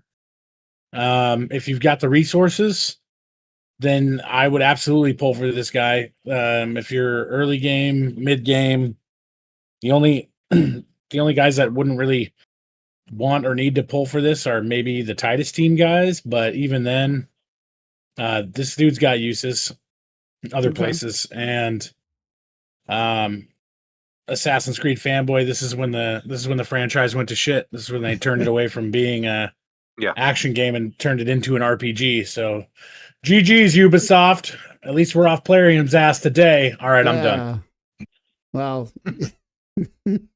this was, I will say, at the beginning of this week, we had a lot of interesting discussions, I'll put, about this collaboration and some of the content creators getting copyright stricken. But they deserved it. Don't get me started if you don't want me to start, bro. We'll leave that up to judgment. That said, let's talk about how many shards is this guy going to be worth for you, Ken? 20 sacred. 20. Okay. King? 20 sacred. Okay. 0. I'm hopeful for 20, but I got a feeling they're going to make it 25. I think you're right. PJ? Yeah, I mean, he's good. Definitely no like Leo good, I don't think. I mean, I would hope for 20 sacred. Okay. Gestel? Yeah, Void. I think 20 to 22 is typically the number. But he's Sorry, certainly dude. not on. He's certainly not on Leo's level. So I can't. I hope Zero's not right and they go more. I wouldn't go for him. I don't even know if I go for him at 20 to be honest. But Chat, the Okay. reason that we're putting it in sacred value is because that is what you typically pull for like deck events Right. or guaranteed events. We obviously know that it's a void champion and he cannot be pulled by sacred shards. If you could keep up, that'd be great. Yeah, so I think 20 to 25 is what they're yeah. going to base off of him, especially after previous collabs. And then last but not least, this collab's bringing us a brand new champion, Augustine, Pointiff Augustine, who is not an Assassin's Creed. It is a long-term champion that is going to be staying in the game with us. And this guy is the new event boss. Seems like a pain in the ass. We will touch up on the event dungeon next week because the stages 31 through 35 are hell, at least for me. But the A1 attacks one enemy, has a 75% chance of placing a block active skills for 2 turns, steals 5% of the target's turn meter for each buff on them. Holy crap. The A2 removes all buffs from all enemies, has a 75% chance of placing an ensnare debuff on all enemies for 2 turns. This debuff will ignore block debuffs on enemies who are under 3 or more buffs. Lightning Cage absolutely blows when it comes to this part. Also decreases the turn meter of all enemies by 25% for any enemy who is under 3 or more buffs. Will decrease their turn meter by 40% instead on a 3-turn cooldown. The A3 places an increased accuracy and an intercept buff on all allies. Also fills the turn meter on all allies by 25% on a 4-turn cooldown. And then last but not least, the passive. Allies receive 25% less damage from enemies under block damage, unkillable, veil, perfect veil, and stone skin. Each enemy receives a buff. Each time an enemy receives a buff, is healed, or has their turn meter filled, has a 50% chance to decrease the duration of all their buffs by 1 turn, occurs once per turn per target. This also counts on protected buffs. If there are multiple champions, only one will work. This guy has a aura of all battles 24 speed. I mean, the last time we got a champion like this, it was our boy in where is he? Barbarian Odin, right? Okay. The last collab that we had that we got Odin from just changed the game.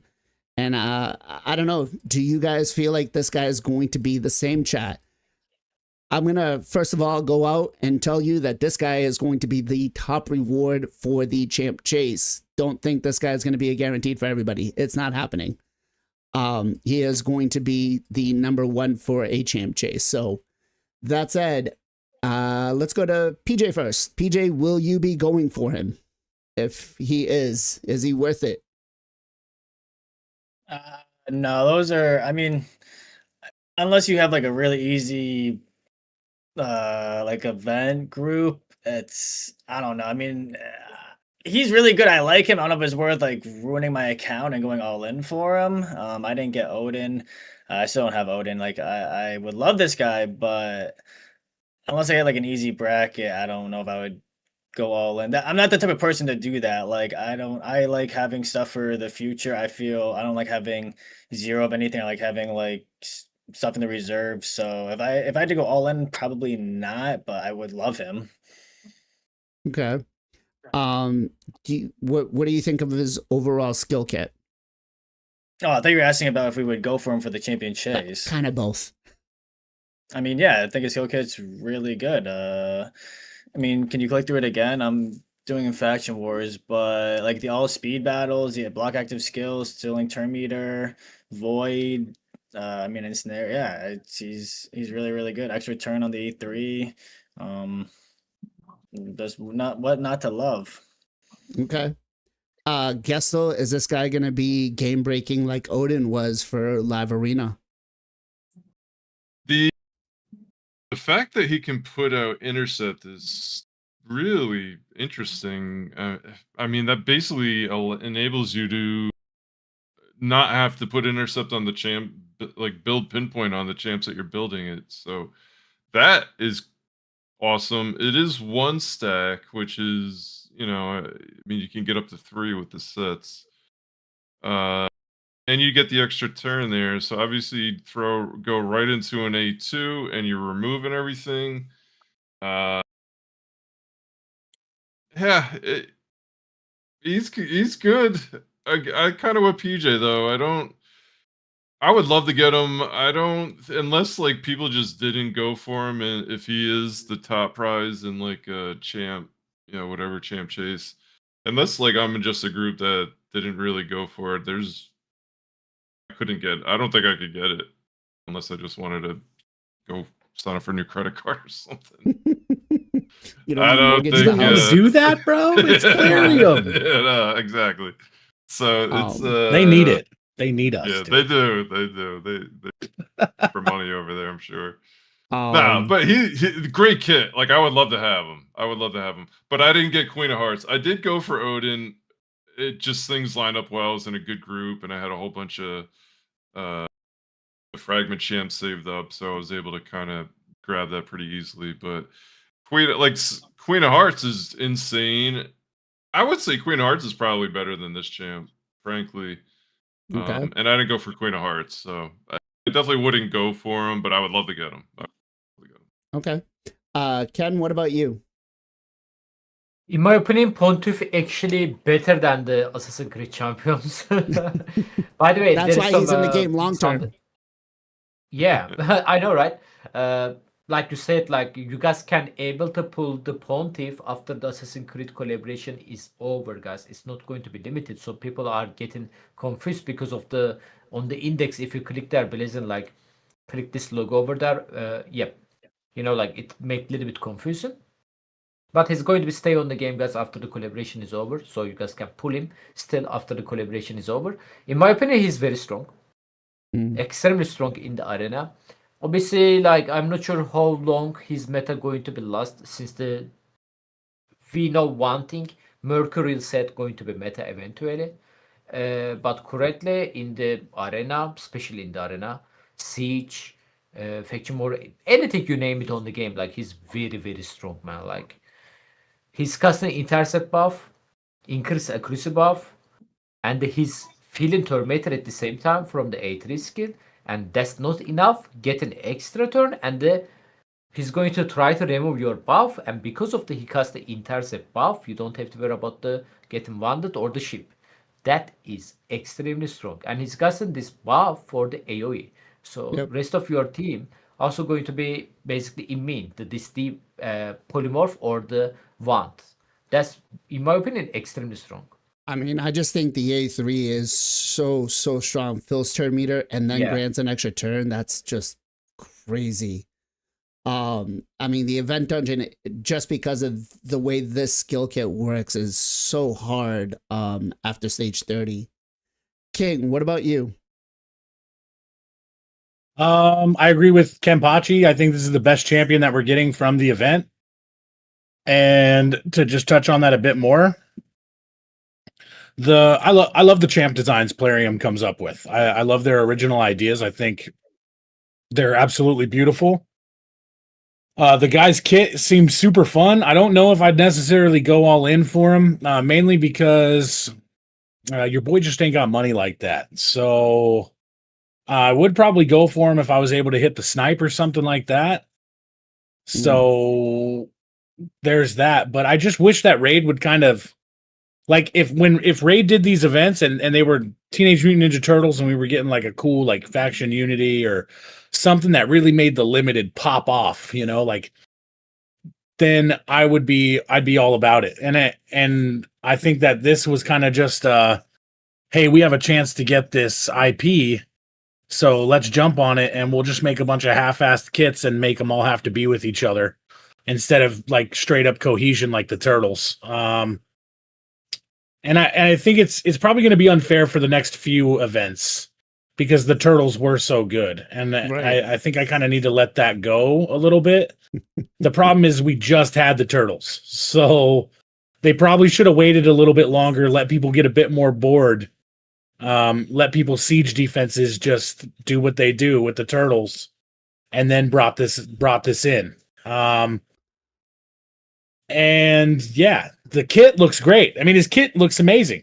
For Faction Wars, he's going to be great. For CC, Grim Forest, all of it. Like, I think he's a great looking champ.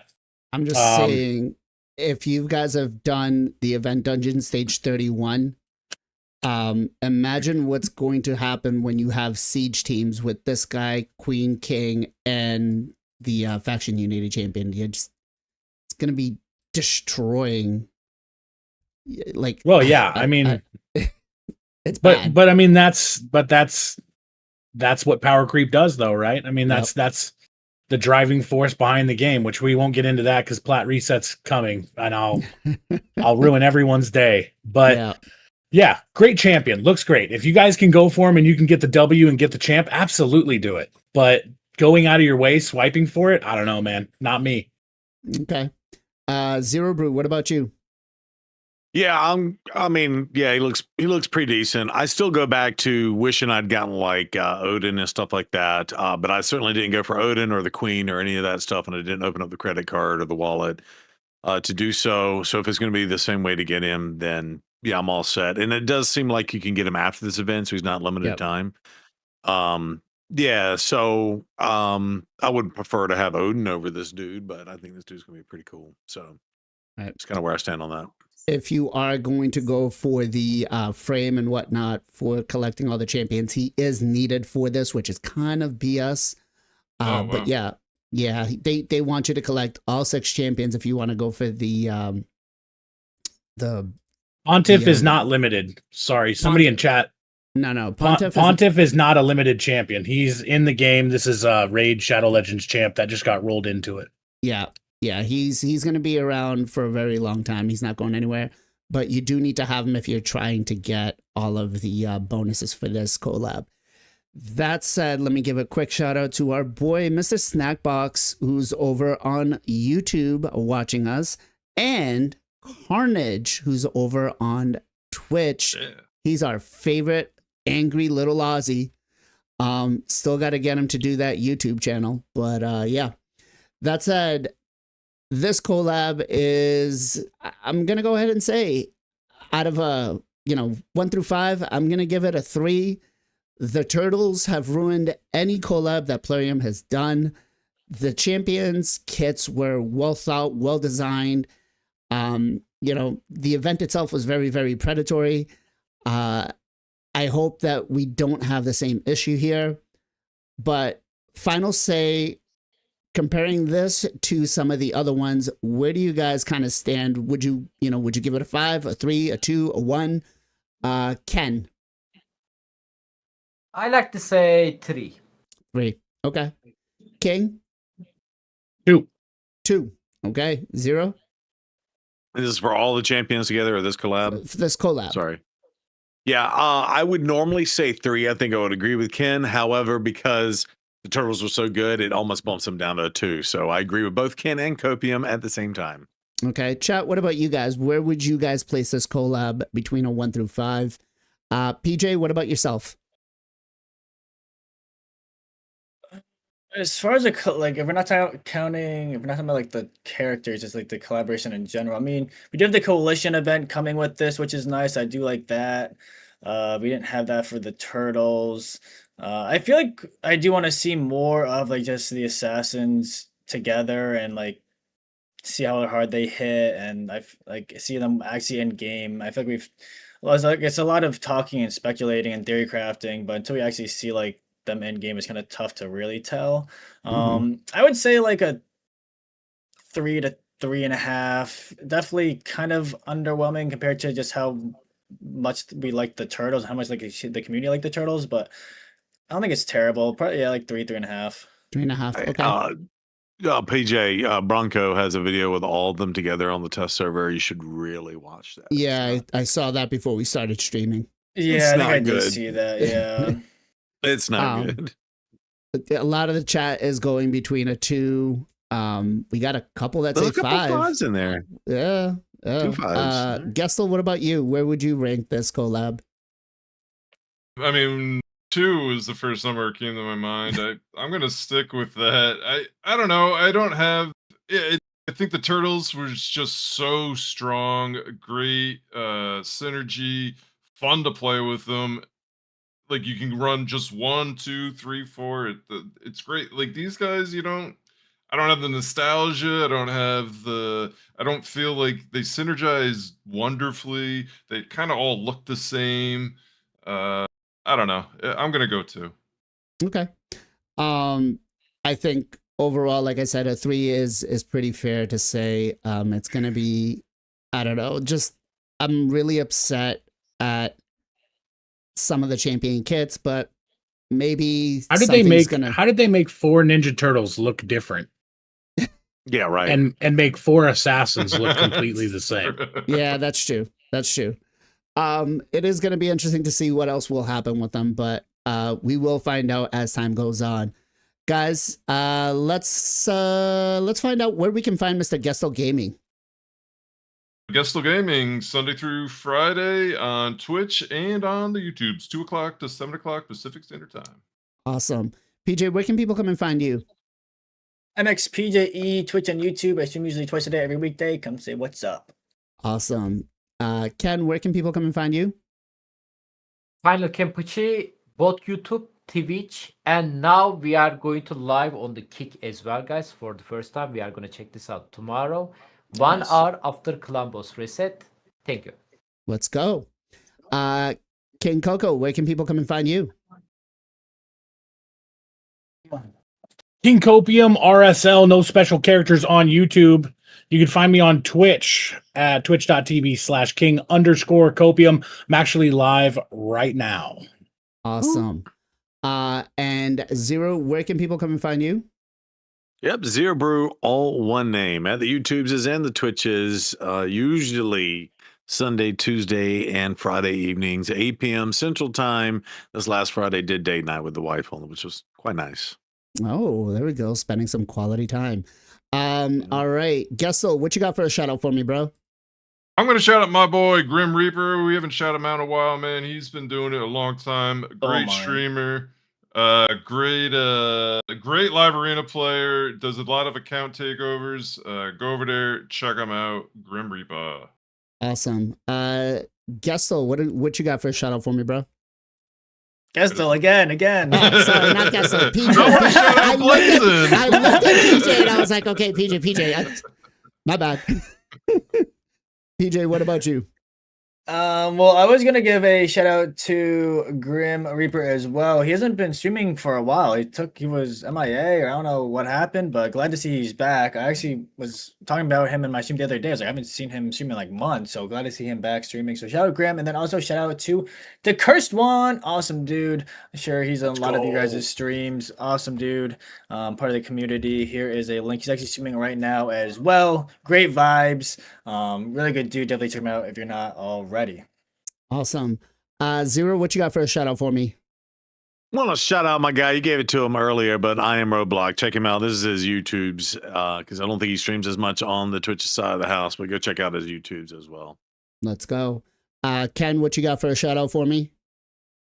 Let's shut up the Chesup. He's also the official content creator, guys. He's streaming right now. Actually, you guys can check this out. Link is over there. Make sure to check him out. Awesome. And King, what you got for a shout out for me?